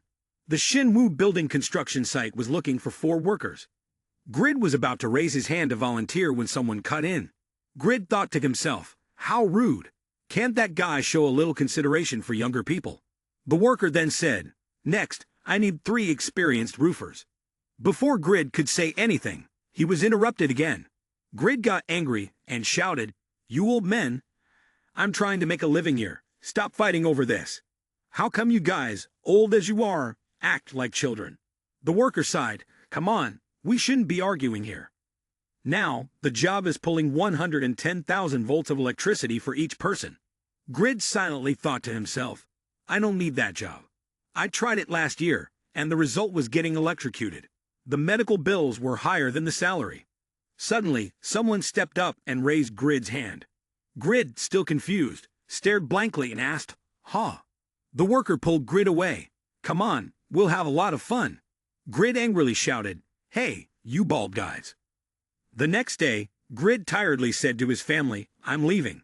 His mother immediately asked, it's still morning, where are you going? Sit down and have breakfast. Grid replied, I'm heading to the office. I'm already late. His father said, come here and sit for a bit. Grid, annoyed, reluctantly sat down, thinking to himself, I'm in a hurry. What does Dad want to say? If I pay off all the interest, my savings will only be 92.20. Suddenly, Grid's father handed him a wad of money and said, I'll give you the amount of today's salary, so stay home. Grid, surprised, took the money, then sat down to count it. With a dissatisfied expression, he said, 30,000. My minimum wage is 90. Grid's younger sister, sitting next to him, grumbled, oh my God, can't you at least thank Dad? Then, Grid's sister handed him something and said, take this too. I've prepared the bathtub, so relax a little. Grid looked at his parents and thought, now that I think about it, Dad usually leaves the house very early to work at the fruit shop. Could it be that he stayed home just to have a meal with me and the others? Family is number 1. Grid spoke up, well then, dear father, could you help me pay off my debts? Before he could finish his sentence, a bowl of rice flew straight at his head. The system was loading as Grid logged into the game. With a tired expression, Grid said, it'd be nice to rest for a bit before playing the game. But thinking about the money in my account after paying off my debts, it's discouraging. Walking and mumbling with a frustrated look, Grid said, I wonder how much I can sell these arrows for. My only asset. I need to quickly move it elsewhere. After checking the prices, Grid was stunned. In shock, he shouted, what's going on? Even if it's epic grade, How could the price be 10 times higher than regular arrows? Grid secretly rejoiced in his heart. 99 gold and 72 silver. I have a total of 71 gold and 28 silver. Every 100 gold is exchanged for 120,000, meaning I've earned 80,000 in 6 hours. From now on, I won't need to go to the job office anymore. Grid immediately ran to the auction house and requested, "Give me 71 gold." The person there handed over the money to Grid and said, "Here's 60 gold and 59 silver. The tax on epic items is 15%. Grid angrily cursed, "Damn capitalists." He stood and pondered for a moment, then thought, if I can make money by crafting, then why do I need to leave here, right? Suddenly, Grid remembered Smith and shivered. Never mind, that's too dangerous. I better leave. Grid hired a carriage to leave. On the way, he grumbled, "What do you mean 8 gold and 90 silver? That's highway robbery, old man." The coachman replied, "I've already given you a discount, and you're still ungrateful. Do you think driving a carriage is easy?" Suddenly, Grid asked, "Hey, mister, did you say that the new player village is called Winston?" The coachman answered, "Yeah, I heard it's going to become a city soon because of its growing population. Apparently, the heir to the Steam family is going to be the new lord there." Grid mused, muttering to himself, "Steam, that name sounds familiar." After a moment, the coachman said, "Look, we're here." Grid looked ahead, silently thinking, "Finally, it's here." He glanced around inside. It looks 4 times bigger than the village. The streets are so much busier. Grid decided to start playing properly. First, I need to organize my inventory. It's too full, it's slowing me down. He opened his bag and stood there, pondering how to organize it. Let's just put everything in storage for now. Is this all I have? A moment later, Grid spoke again. Almost forgot, I should appraise the armor and weapons first. If my understanding improves, the restrictions should be reduced. Right. At that moment, the system notification appeared. Your understanding of the great sword has reached 33%. Your understanding of armor has reached 65%. After reading it, Grid paused for a moment and thought, humph. Unlike the axe, it doesn't go straight to 100% right away. A moment later, the system continued to display. Thanks to the increase in understanding, the restrictions will be adjusted. Immediately, Grid's whole body began to change. He excitedly exclaimed, "At least it's supposed to be like this." Grid looked at the armor he was wearing and examined it. By the way, the durability of these has gone down a little. If I repair them, my understanding will increase further. But for now, let's focus on making money, because I need strength to craft items. So I'll just store my stuff for now. Grid walked to a shop and requested, "Please open a storage for me." The shopkeeper said, "Please give me 30 silver and an additional 10 silver for each item."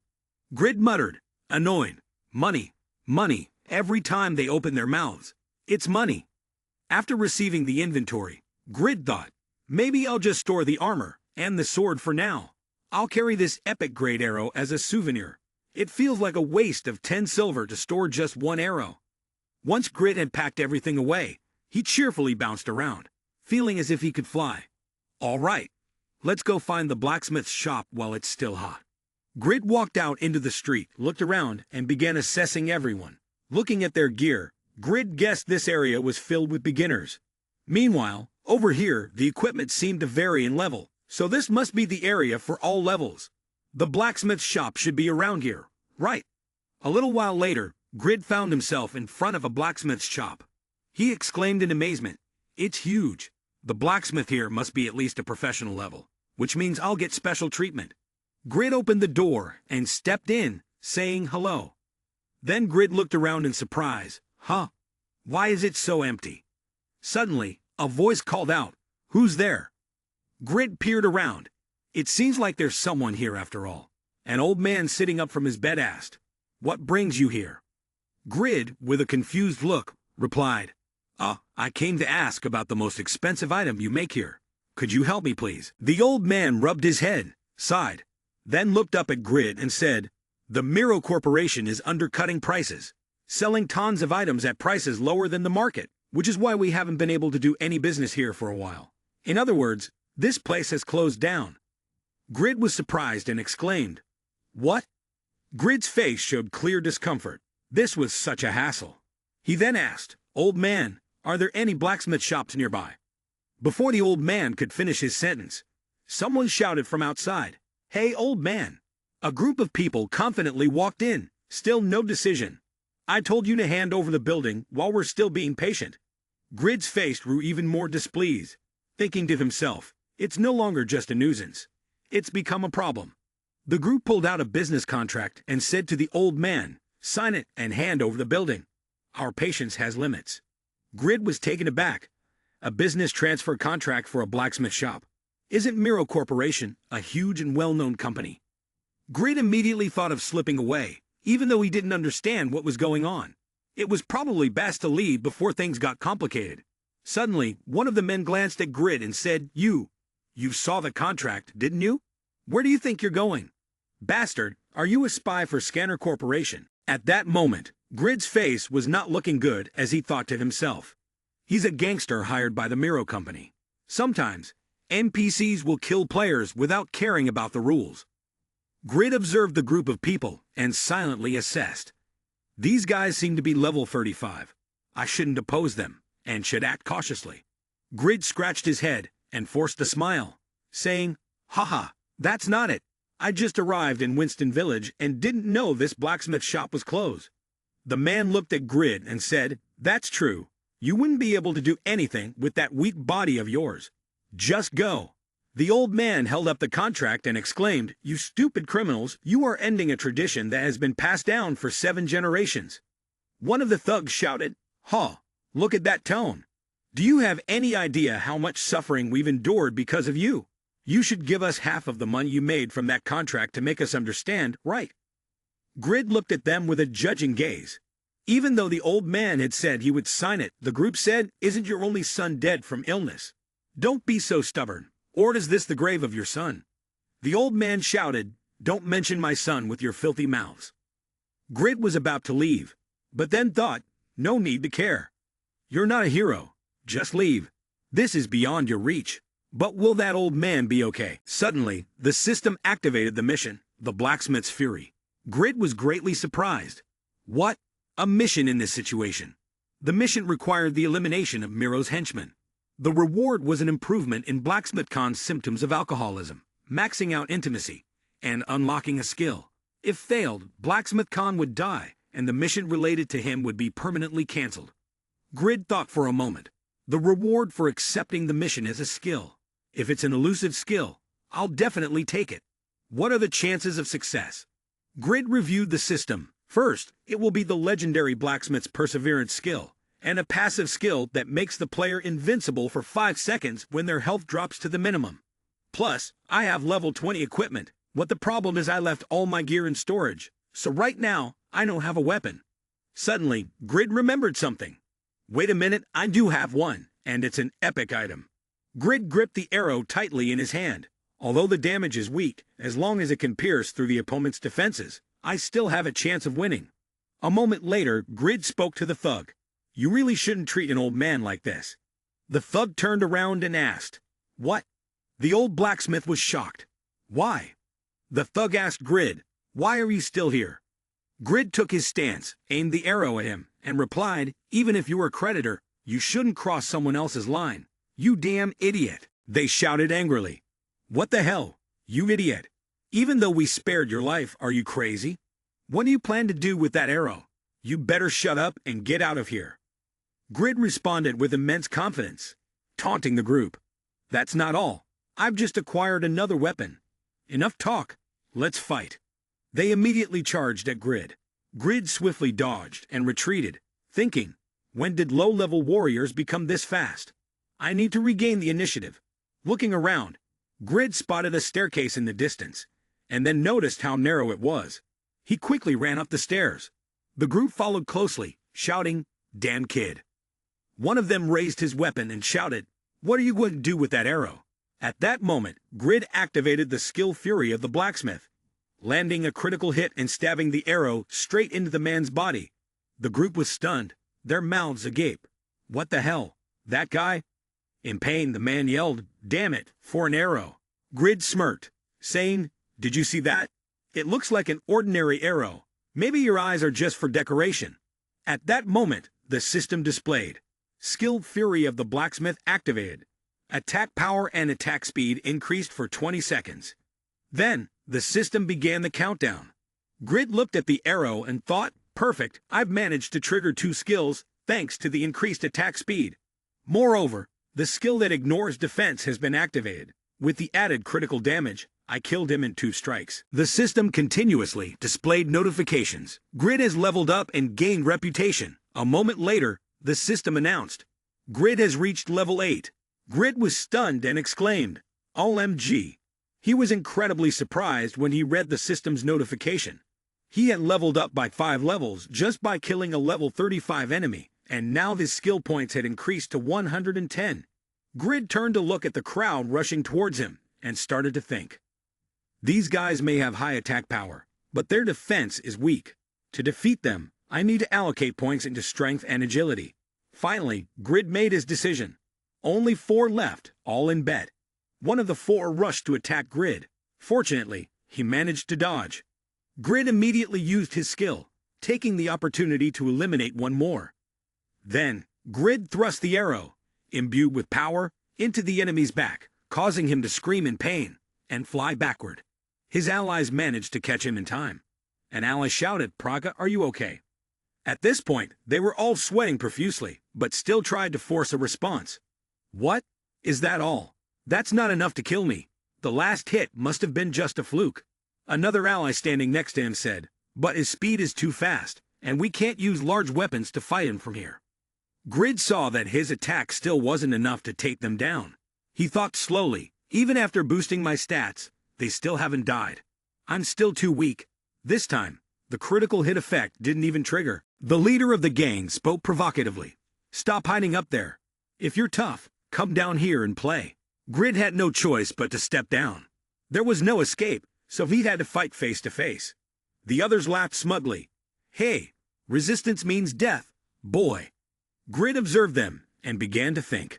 If I let them surround me, I'll be dead in 2 hits. But I still have a trick up my sleeve. Grid silently moved past them. My stamina is almost drained, and my defense is nearly 0. But if they get close, I'll be able to strike easier. I just need to buy some time. So now, I'll use this skill. After a moment of thought, Grid got into a fighting stance, preparing to use the legendary blacksmith's patience skill to boost his defense. The leader, still unaware of the danger, smugly said, Thanks for giving us time. You'll pay for killing my teammate. Grid's eyes gleamed with confidence as he thought, Come at me. He activated the legendary blacksmith's patience. The leader, with bloodlust in his eyes, said, If you're brave enough, show me your back. Just as Grid was ready to fight, the system suddenly displayed. This skill does not consume mana. It cannot be activated manually. It will trigger automatically when you wait. The legendary blacksmith's patience failed to activate. At that moment, Grid panicked. No, I messed up, guys. But it was too late. One of the men in the group lunged forward, swinging an axe. Die, you bastard, he yelled. Grid was fortunate enough to dodge the strike.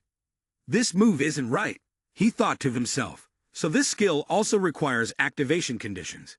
The group charged toward Grid, shouting, Everyone, move forward. It seemed that Grid managed to dodge once again. He quickly drank a red potion. My max HP is 316.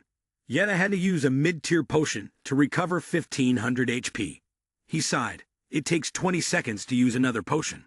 One slip-up, and I'm dead. Suddenly, one of them lunged forward, swinging the axe. Grid quickly used an arrow to block it, but he still took a hit.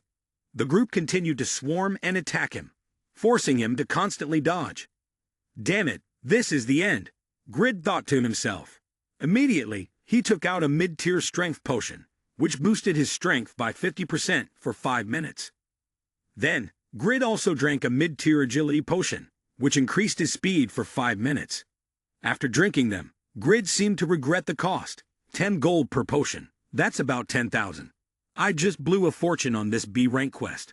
The leader of the group shouted an order, get in close and surround him. However, at this point, Grid had enhanced strength. He swiftly maneuvered through his moves to dodge the enemy's attacks. They angrily shouted, let's see how long you can dodge. Then, Grid was hit. He grimaced and thought, with them attacking one by one like this, it's pointless to even have armor. At the very least, I need to take a break. Seeing Grid suddenly stop, the others were surprised and confused, shouting, "What's going on?" Grid smirked and said, "What's the matter? Picked the wrong game difficulty, huh? Forget the contract, and I'll spare your life." Hearing this, they shouted angrily, "Bullshit! You killed Meal already, you dog. We don't care about any contract anymore. You're done for." Grid grinned smugly. "Oh, I've already been granted mercy. Don't regret it later. The healing potion's almost done. Keep talking if you want."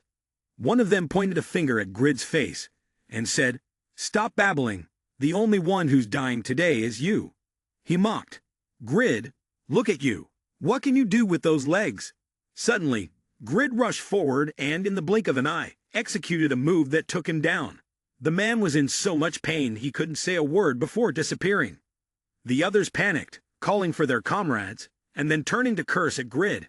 Holding a potion bottle in his hand, Grid's smug face said, "Who told you to let your guard down? I don't have time for your nonsense." On his hand, a wave of magic from Shin Young-woo appeared. He slightly curled his lips in a smile and said to them, "I don't have time to chat." At that moment, the system displayed a message. "You have killed the criminal Joseon. You have gained 4,300 EXP, and you have leveled up." Suddenly, the man behind stepped forward, cursing at him. "No wonder I hear you talk so much. You're setting a trap, aren't you? You cowardly dog." Saying that, he raised his sword towards him and angrily said, "I'll slice off your mouth." "But who are you?" Shin Young-woo smirked and said, "You're so arrogant, big brother, but you've made a mistake. I'm level 11 now, no longer the weakling I used to be." With that, he took a long arrow and aimed it at Praga, thrusting it forward. Thud! The sound of the arrow, piercing with strength and determination, echoed as it struck the man. However, to him, even though he was bleeding, it was merely a superficial wound. He sneered and said to Shin Young-woo, "No matter how many times you stab, I'll take it, but you won't die so easily." As soon as the words left his mouth, two figures, and Vu, leaped from behind Praga and charged forward. The sound of clashing metal filled the air as the two of them swung their weapons toward Shin Young-woo's chest. Caught off guard, he was struck, blood spilling out. Old Man Khan, who was watching from behind, became extremely worried upon seeing this and yelled out, asking if he was all right. Meanwhile, Shin Young-woo gritted his teeth and endured the pain, silently thinking to himself, "I need time to take more medicine." But life is never as easy as it seems. Praga, from behind, grabbed him and sneered, "Where do you think you're going, you filthy cockroach?" Shin Young-woo looked behind him and realized the other two were nearly upon him. Panic surged in his chest as he thought, "This is it. I'm really going to die now. My life is over." But suddenly, he spotted a suit of iron armor on the upper floor. That armor was exactly what he needed at that moment. With all his strength, he forced himself to take an arrow and stab it into Praga's back. Seeing this, Praga shouted loudly at him, "You bastard, stop struggling in vain." He used all his might with the arrow and threw it at Praga. Quick-witted, Praga raised his sword to block it, but the force was too great. Seizing the opportunity, he ran up the stairs. Praga, from behind, shouted loudly, "You're running up the stairs now." Shin Young-woo, while running, thought to himself, "That last move was a fatal blow. Damn it." Praga, laughing loudly from behind, mocked, "You threw your weapon, and now you're running away with your tail between your legs." He quickly took a sharp turn at the intersection and kept running, ignoring Praga's taunts. At that moment, he called out to the downstairs, "Khan, do you want to protect the blacksmith shop? Hurry up and answer me." Old Man Khan stammered, "Oh, of course, if you help me, I'll definitely restore this place." As if receiving an unspoken agreement from Old Khan, he grabbed the iron armor and put it on, not forgetting to say, "I'll just borrow it." Seeing this, Old Khan, from below, became anxious and worried, saying, "No, that's not something just anyone can wear. Only the items from downstairs can be equipped." At that point, the three others had managed to climb up. Praga spoke first. "Stop wasting words. It's almost over for him." Facing them was Shin Young-woo, already fully suited in the iron armor. The three people immediately turned towards him, preparing to launch an attack. He had remained silent up until now, but suddenly spoke. "Have you ever heard of the term over?" Shin Young-woo turned around, his eyes now sharper than ever. He then performed a move towards the group. With just one fiery strike, the figures of the three men began to fade away. The men couldn't believe their eyes. Was it really happening? Were they dying just like that? Before they perished, they cursed him in frustration. "You bastard!" At that moment, the system notification appeared. "You have killed Praga, and Vale. Your reputation in Winston has increased by 220. You have also earned 15,000 EXP. Your friendship with Khan has reached its maximum. You have leveled up and completed the quest, The Wrath of the Blacksmith." The hurried footsteps of old Khan could be heard as he ran upstairs. He anxiously asked if Yongwu was all right. But before he could say anything further, the scene before him left him stunned. Yongwu was wearing the iron armor, glowing brilliantly, yet there was no sign of any harm. At that moment, he even complimented old Khan.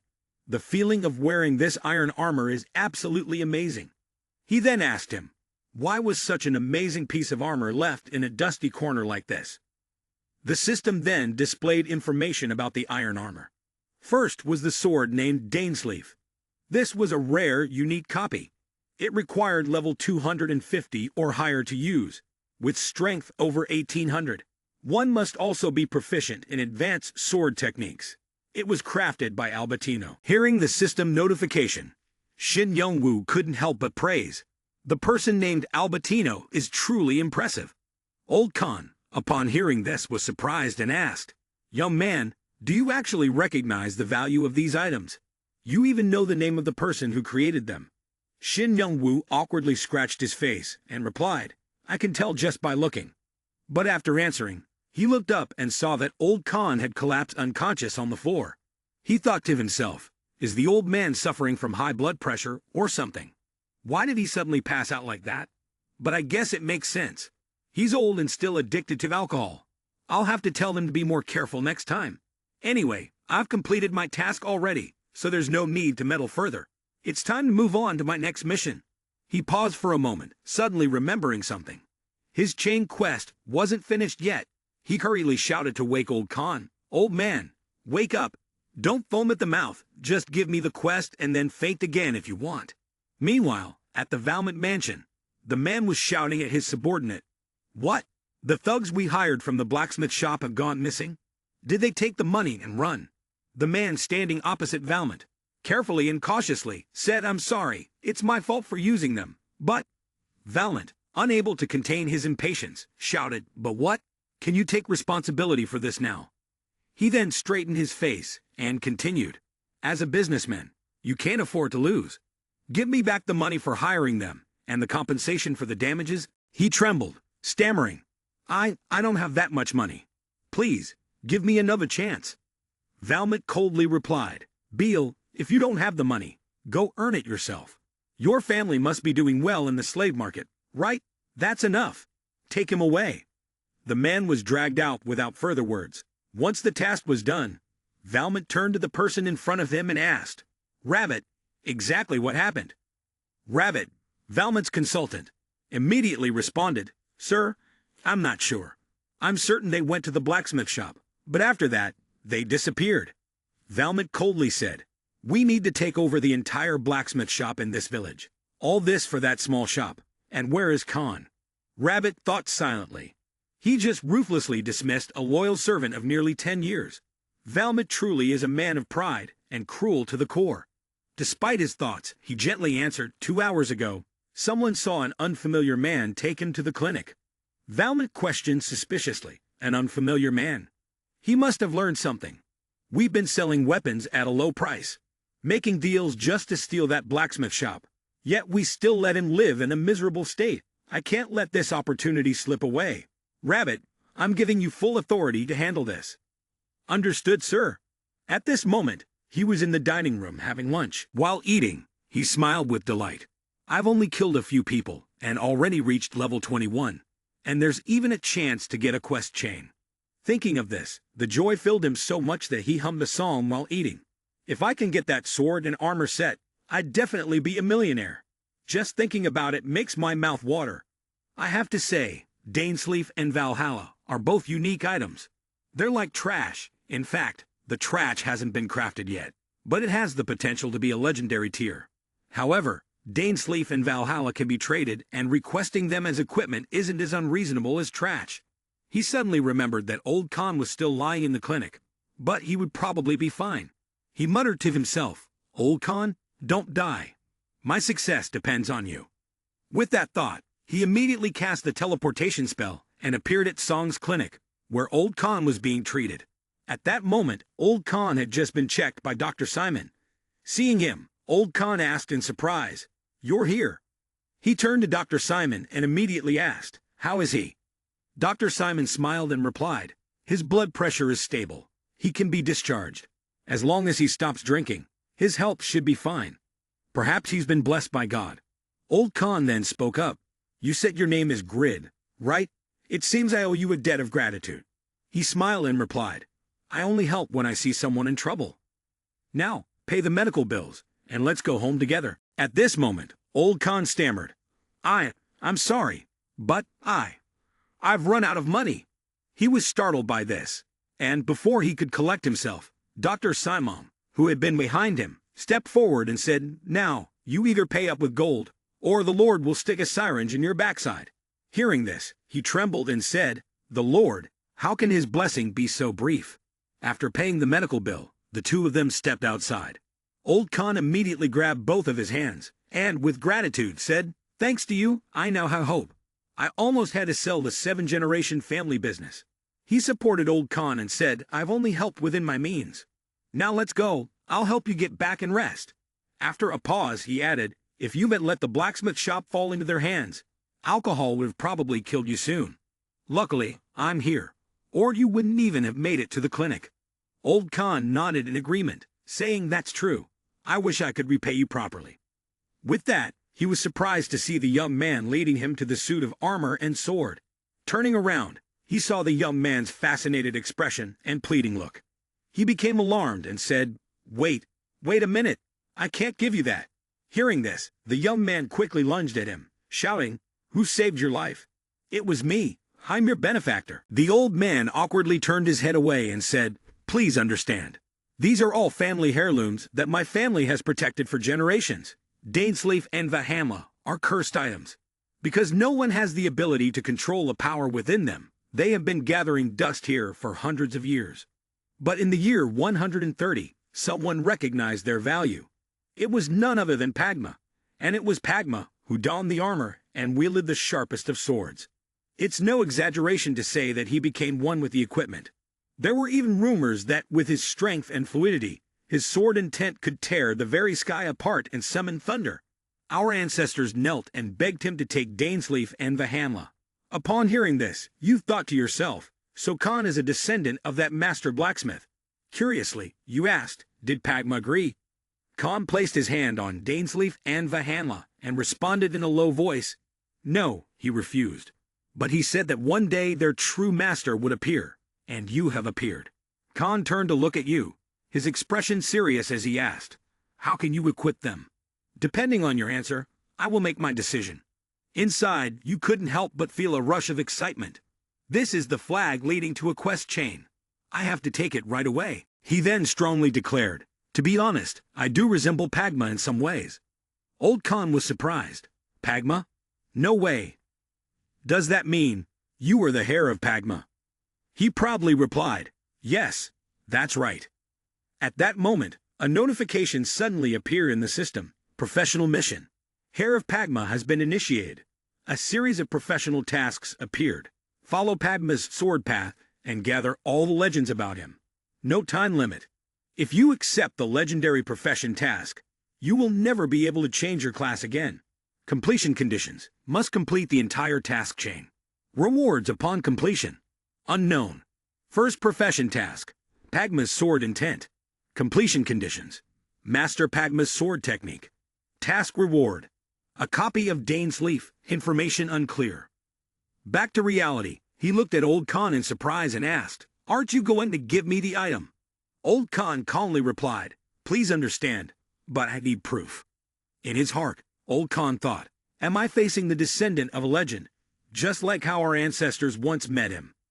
Then, Old Khan laughed, walked over to a nearby wooden crate, took out a bottle of wine, and said, "If you really are Pagma's heir, Then one day you'll have to prove it. But first, let's celebrate with a drink. He rushed forward, grabbed 2 bottles of wine, and shouted, "No drinking. I forbid you to drink before I complete the mission." At that moment, a voice called out from outside, "Is anyone home?" The voice echoed, and it turned out that the person who had come was Rabbit. He stood at the door and asked again, "May I ask if Mr. Khan is at home? I am Rabbit from the Miro Corporation." He put the bottle of wine into his storage space, thinking to himself, "Selling these 2 bottles of wine will get me 2 gold coins." Outside, he asked Mr. Khan, "The Miro Corporation, is he here to replace the gangsters?" Mr. Khan pondered for a moment and then said, "Come down here. Let's talk." Rabbit began to speak. "From what I know, you're unable to repay the 600 gold debt to the corporation." Mr. Khan leaned on both hands and replied, "That's true, but I will never sell my shop. You can go back." Rabbit calmly responded from across the room, "Actually, I've come to propose an alternative. We're willing to let you continue running the forge, and we'll even pay you a higher salary as long as the forge is under the corporation's name." Mr. Khan immediately asked, "You mean for me to become Miro's dog?" Rabbit said coldly, "The conditions are much better than before, and yet you still want to refuse." Mr. Khan firmly replied, "Yes, this is not just about me. It's about the reputation of my family, which has been built over generations." Rabbit said icily, "Your pride is just as they say. So if we crush that pride, will you obediently follow our orders then?" He then continued, "Let's have a competition. Let's gamble with the debt and the forge. If our blacksmith can defeat yours, will you hand over the forge?" He was standing nearby, and upon hearing this, thought to himself, "It sounds simple, but surely they are up to something. They probably think we're fools." However, contrary to his thoughts, old Khan here had agreed. He continued, "But this old body of mine is no longer what it once was. I would like to send my heir to take my place in the duel. Is that acceptable?" Upon hearing this, Rabbit was surprised and adjusted his glasses before asking, "I didn't know you had an heir." Old Khan replied firmly, "I do, and this is him, my elder brother." Hearing this, the man shouted, "Do you even know what you're saying? Who gave you the right to make that decision?" Rabbit, who was sitting across from him, looked discouraged and asked, "He looks more like a passerby. Are you sure you didn't just pick him randomly?" At that moment, the system popped up and assigned a new mission. The task duel with the Miro Corporation had been initiated. The condition for completion was to win the duel against the blacksmith from the Miro Corporation. The reward for completing the mission was 500 reputation points in Winston, increased friendliness with all citizens of Winston, and a prize of 600 gold. However, if the mission failed, reputation in Winston would drop to the lowest level, and Khan's blacksmith shop would be handed over to the enemy. The system asked him if he wanted to accept the mission. He hurriedly said, "Wait a minute." But when he saw the 600 gold reward, he couldn't help but pay attention. Rabbit gently adjusted his glasses and calmly advised him, "Young man, if you're not involved, stay out of this. Don't let yourself get caught up in it." Before he could finish his sentence, he burst out with fierce energy and said, "What? Of course I will crush all of you." Facing his intimidating aura, Rabbit stammered, Yes, I understand." With that, he turned to look at Elder Khan and said, "All right, it's settled then. I will inform you soon about the time and place. Goodbye." After he left, Elder Khan turned to him and said, "I apologize, Rabbit. I must protect the forge." He gently replied, "It's all right. Don't worry about it." But deep down, he was overjoyed, mainly because of the 720,000 that had prompted him to not shy away from the conflict. He glanced at the mission to compete against the Miro Corporation. It was an A-rank mission. If it were a fighting mission, it would be impossible for someone at level 21 like him. But he was a legendary blacksmith, having even forged epic level items. Thinking this, he felt ecstatic and thought it was going to be a piece of cake, and the 720,000 world would be his. Behind him, Elder Khan held 2 swords in his hands, and suddenly spoke, "I still have some materials left from when the shop closed. You can practice with them." He walked over to the table where Elder Khan was standing, which was covered with numerous swords. He picked one up and asked, "By the way, why haven't you reported this to the Lord?" Elder Khan, holding a torch, replied, "Even if I told the Lord, it would be the same as not saying anything. The Miro group bribed him long ago. He then asked, but Winston Village is part of Count Stame's territory. Have you tried reaching out to the Count? Old Khan, holding wooden planks, threw them into the forge and said, of course, I have tried to meet him personally, but every time, that lord would stop me. He gently replied, don't worry, Grandpa. I will win this competition. How could I let down someone who has placed their trust in me? Tears welled up in the old man's eyes as he choked back his words. Of course, it's because of you that I am still alive. If my son were still around, he would surely have grown up just like you. Shin Young-woo smiled and responded, yes, leave it to me. You will feel at ease seeing me work. But in his heart, he thought, I wonder why I'm acting so differently than usual. Maybe Khan is like a gold mine to me, and that's why I've unconsciously said these things. But honestly, old Khan reminds me of my grandfather. From his gentle words to the way he treats others kindly and works tirelessly next to someone he completely trusts. Moments like these are the true value of Satisfy. The next morning, Shin Young-woo woke up and yawned. It's only 4 a.m. Maybe I should sleep for another 30 minutes. It's already been 2 days in the game, and the results have been quite satisfactory. Old Khan is so different from Old Smith. Though his health isn't great, his skills are still outstanding, just like a master blacksmith. Looking out the window at the sky, he thought to himself, I really want to meet Old Khan again. I want to learn more. He paused for a moment and then thought, I think I've become immersed in the game. Stepping out of the room, he saw that his parents were already sitting at the dining table, their eyes dark and swollen from lack of sleep. He greeted them. His mother, noticing, immediately asked, Young-woo, did you sleep well? You woke up early today, huh? He looked at the food on the table and said, I want to have eel for breakfast. His father, hearing this, chuckled and said, what do you want eel for, without a girlfriend? According to Korean belief, eating eel is said to enhance one's vitality. Annoyed, he turned to his father and said, that's insulting. Dad, I just don't want to be in a relationship right now. Women are nothing but pain. His mother, hearing this, sighed and said, our kiddo has grown up. Suddenly, he turned to both of them and asked, how's Grandpa doing lately? His parents froze, mouths agape. He innocently asked, what's with that reaction? His father calmly replied, oh, it's nothing. You just caught us off guard with that question. Grandpa is fine. If you want, you can visit him next time. He softly responded, yes, I will. In his mind, he silently thought, this time, I must visit Grandpa. The next morning, back at the Miro Corporation, Valmont angrily threw the half-eaten apple at Rabbit and shouted, what did you just say? Why are you doing unnecessary things like that, Rabbit? That blacksmith shop will be ours if that old man can't pay his debts. Why are you giving him another chance? He gritted his teeth and continued, or are you working with someone else? Rabbit wiped his face and replied, sir, the business is not doing well right now because we have requisitioned nearly all of the people's assets. If we want long-term development, Miro Corporation must become more friendly with them. He gritted his teeth and said, who do you think you are to lecture me? I'm the one who bought the land and everything on it, and all I've found are ungrateful people. Rabbit pondered for a moment and thought, this might be the limit for Valmont. If that's the case, it will be very difficult for Mur to develop any further. Then he gently replied, the people all respect Khan, because he has stood alone against the corporation for such a long time. Valmont snorted and asked, so what? Rabbit responded, we need to create the impression that we are giving him opportunity to prove his skills.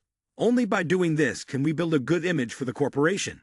Valmont continued, and then we'll attract more customers. If this brings in profit, then it's fine. After a pause, he asked, what about our competitor? Does he stand a chance of winning? Rabbit replied, from my investigation, he's just an ordinary guy with no reputation. I've already chosen someone suitable to bring us victory. Valmont smirked and said, that's perfect. We must crush them at all costs. In his heart, Rabbit thought, no matter who you are, I'll still send the best blacksmith to defeat you. I must be cautious of any unforeseen circumstances. Back at Khan's house, his friend, hearing the story, was surprised and asked, really? This scrawny guy is going to single-handedly wipe out the Veil Gang. He looks no different from the beggars in the market. Lao Khan folded his arms and smiled, saying, old friend, the kiddo may seem a bit awkward, but he's quite capable. The person who had been the subject of the two old men's conversation finally got annoyed, turned around, and shouted loudly, "You two shut up already." Suddenly, a voice from the door called out, "Lao Khan, the whole village is talking about it." A few young men stepped forward from the doorway, each holding a piece of paper. The leader of the group spoke. "This paper has been posted all over the village. The paper raid. Miro Group will organize a contest with Khan to settle the dispute over the blacksmith shop. The reason for this is because we respect Khan and his craftsmanship. If Khan wins, we will pay off his debt and give up the blacksmith shop. However, if we win, the blacksmith shop will be registered under Miro Group's name. Khan will still have the right to manage it. Our top priority is to cooperate and develop alongside the people of Winston. We hope the villagers will support us." Lao Khan took the paper, read it, and then said, "This is true, but why all the panic?" The blonde-haired leader responded, "Yeah, we were thinking that maybe they really have good intentions." The brown-haired guy added, "They must sincerely admire Khan's skills to go through the trouble of holding this contest." The blonde one interjected, "Besides, they said Khan would still be able to run the shop, right? Doesn't that mean they really want to get along with the people?" Shin Young-woo rubbed his chin, thinking to himself, "That's true. Although they had played their tricks before, I feel that they have good intentions in this announcement. Maybe they actually—" Before he could finish his thought, old Khan, who was sitting beside him, suddenly tore the announcement paper apart. He angrily said, "Those bastards at Miro, knowing the future development of Winston, monopolized the land and caused our bankruptcy. Have you all forgotten the suffering we endured just because of their contracts?" The blonde-haired man awkwardly scratched his face and said, "That's true, we were wrong." The brown-haired man beside him scolded, "See, we almost got tricked again. This isn't the first time they've played games with us." Shin Young-woo also felt embarrassed and silently thought, "I really trusted people too much." Suddenly, a voice rang out, "Excuse me. From what I know, Miro Corporation bought the land and commercial areas from the locals, who had no knowledge of Winston's future development. Am I right? So did they force everyone to sell their land to them back then?" Shin Young-woo looked at the young man in front of him. "This guy actually has a blue mark on his head. He's one of the players." After a brief pause, the man continued, "With the money they received from selling their land, the locals could have easily left the village. However, they decided to stay due to Winston's development plan. So my conclusion is, this is entirely your fault, not Miro Corporation's." The blonde-haired man, upon hearing this, angrily shouted, "You bastard! How dare someone from outside the village speak like that? You're a spy for them, aren't you?" He spoke softly. "I'm not here to cause trouble. It's true that the priority of the corporation is still making money, but instead of opposing them, wouldn't it be more meaningful if everyone happily cooperated with the corporation? After all, the corporation can't operate without the people." The blonde-haired man listened to the young man's words, and then turned to the brown-haired man, saying, "What he said makes sense. If the corporation profits, wouldn't that improve our lives as well?" Shin Young-woo was astonished, as just like that, the opinion had been turned around. Old Khan then asked what the young man's name was, as he seemed strong. "You're not an ordinary young man. What's your name?" Hiro suddenly remembered he hadn't introduced himself and said, "Ah, yes. I apologize for jumping straight into the topic without introducing myself. My name is Hiro." He looked at him in disbelief, suspiciously thinking. The atmosphere changed in an instant. Who is he, really? After learning his name, old Khan happily shook his hand and said, "You're right. Indeed, if we cooperate with the corporation, there will be long-term benefits." However, the village of Winston was still part of the territory of Count Steam. Within Steam's lands, there was a law known as human rights. Hearing this, Kuroa felt somewhat confused and asked, "Human rights?" Lao Khan knew that and repeated the words of the Count, explaining to Hiro, "The people have the right to know about the situation in the area they live in sooner than anyone else. This has been emphasized by Count Steam in the law. Thanks to the land reclamation in the north, the new land will have a significant impact on the surrounding areas. We are ready to share information with the people so that they can optimize their profits in a timely manner. That is Count Steim's wish." Hiro listened, thought for a moment, then said, "So the issue is that the corporation has ignored the law Steim set, and the Lord must be held responsible for allowing the corporation to monopolize information and the development plans for Winston." Laocoon responded. Exactly, that is the reason for the conflict. Huroi, after hearing this, began to plan, then decided to say goodbye to everyone and go to work. He said, "You convinced me, now I have to go resolve some matters. I know that the accusations from the people to the Count have been blocked by the Lord, and the evil schemes of the Lord and his corporation must be exposed.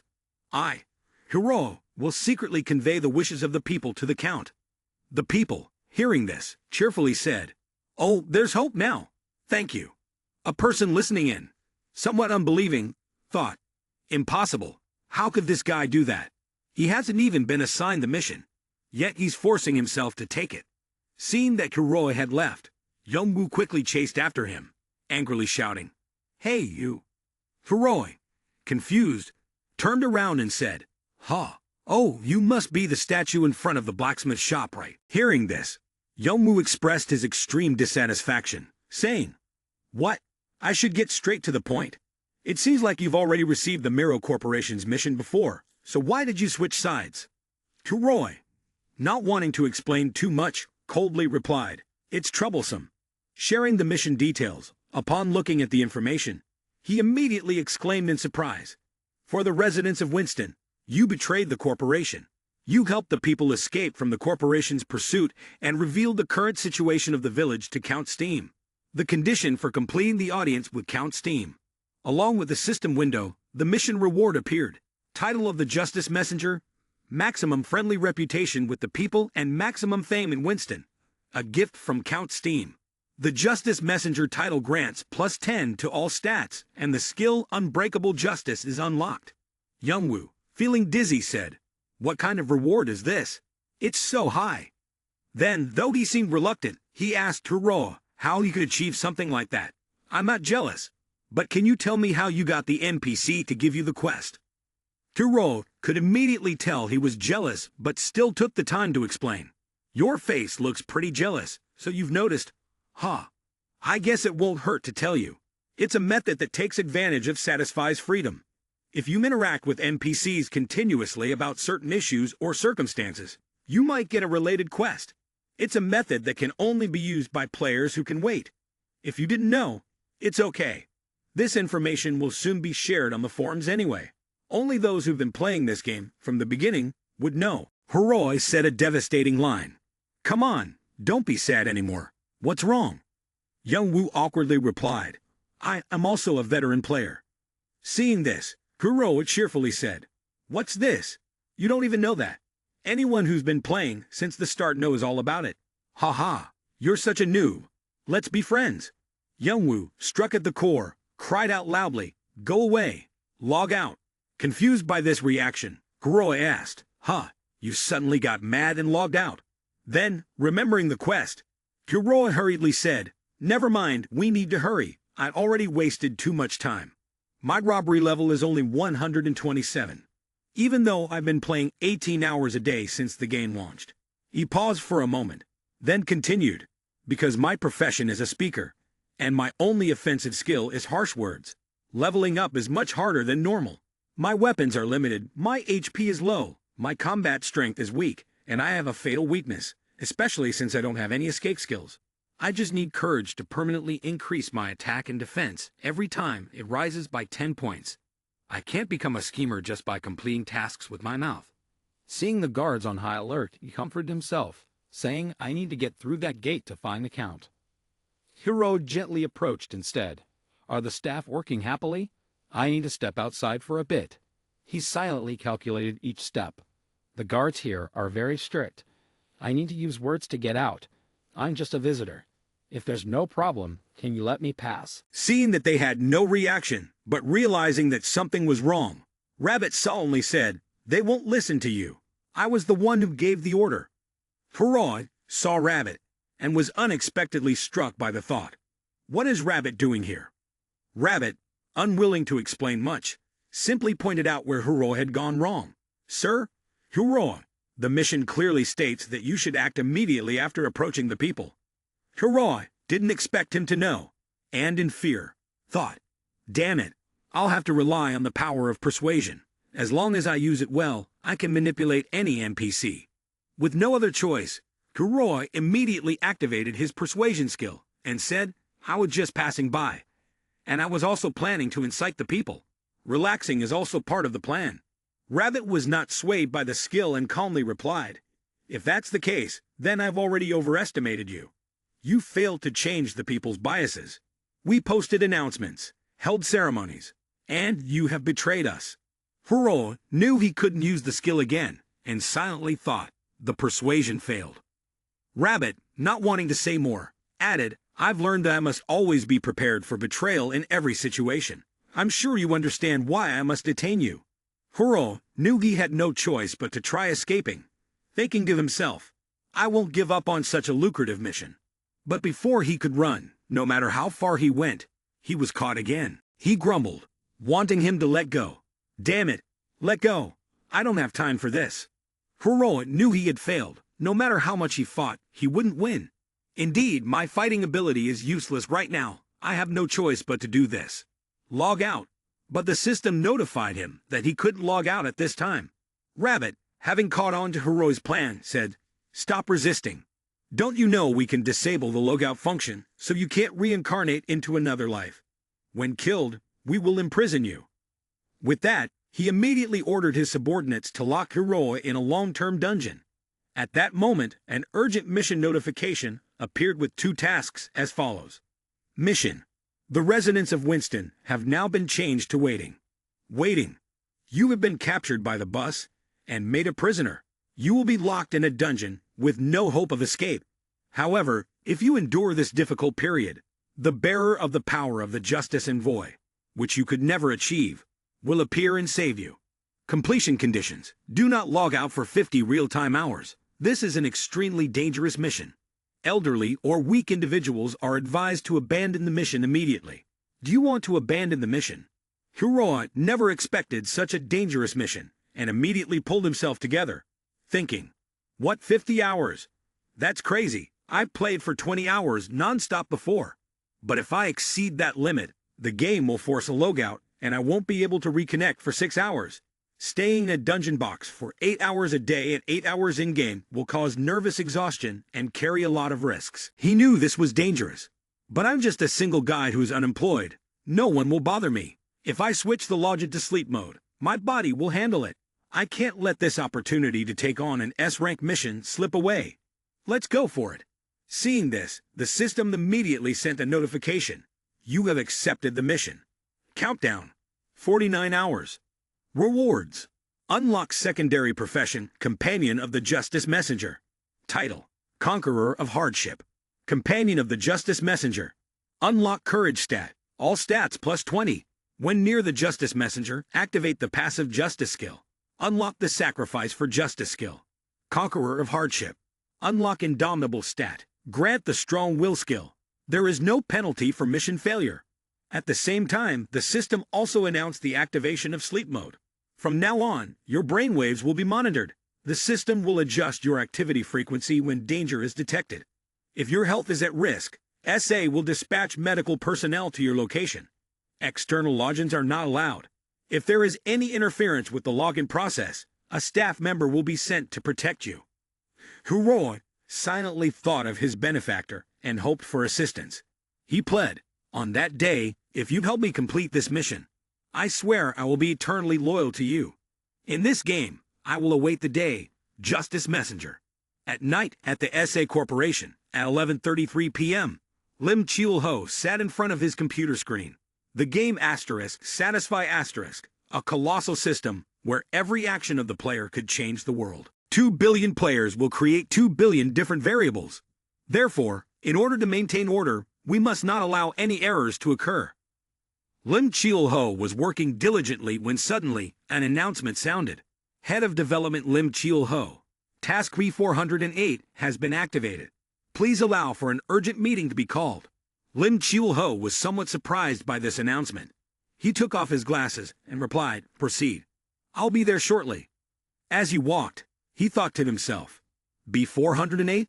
That's the code for a hidden S-level quest, which is only activated when certain special conditions are met. The reward will be a second class. If successful, this player will be the first to have 2 classes in Satisfy.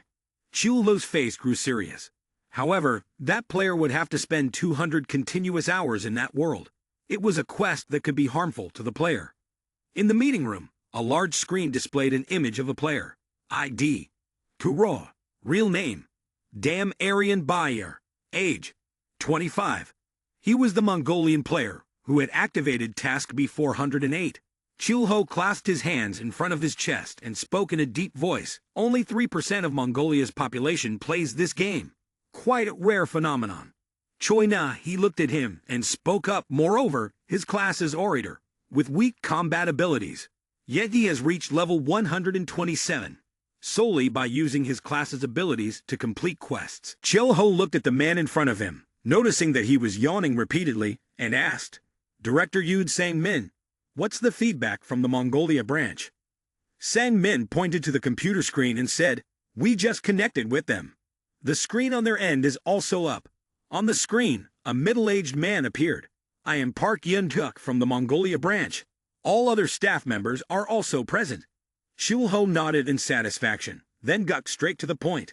The purpose of this meeting is to discuss Mission B408.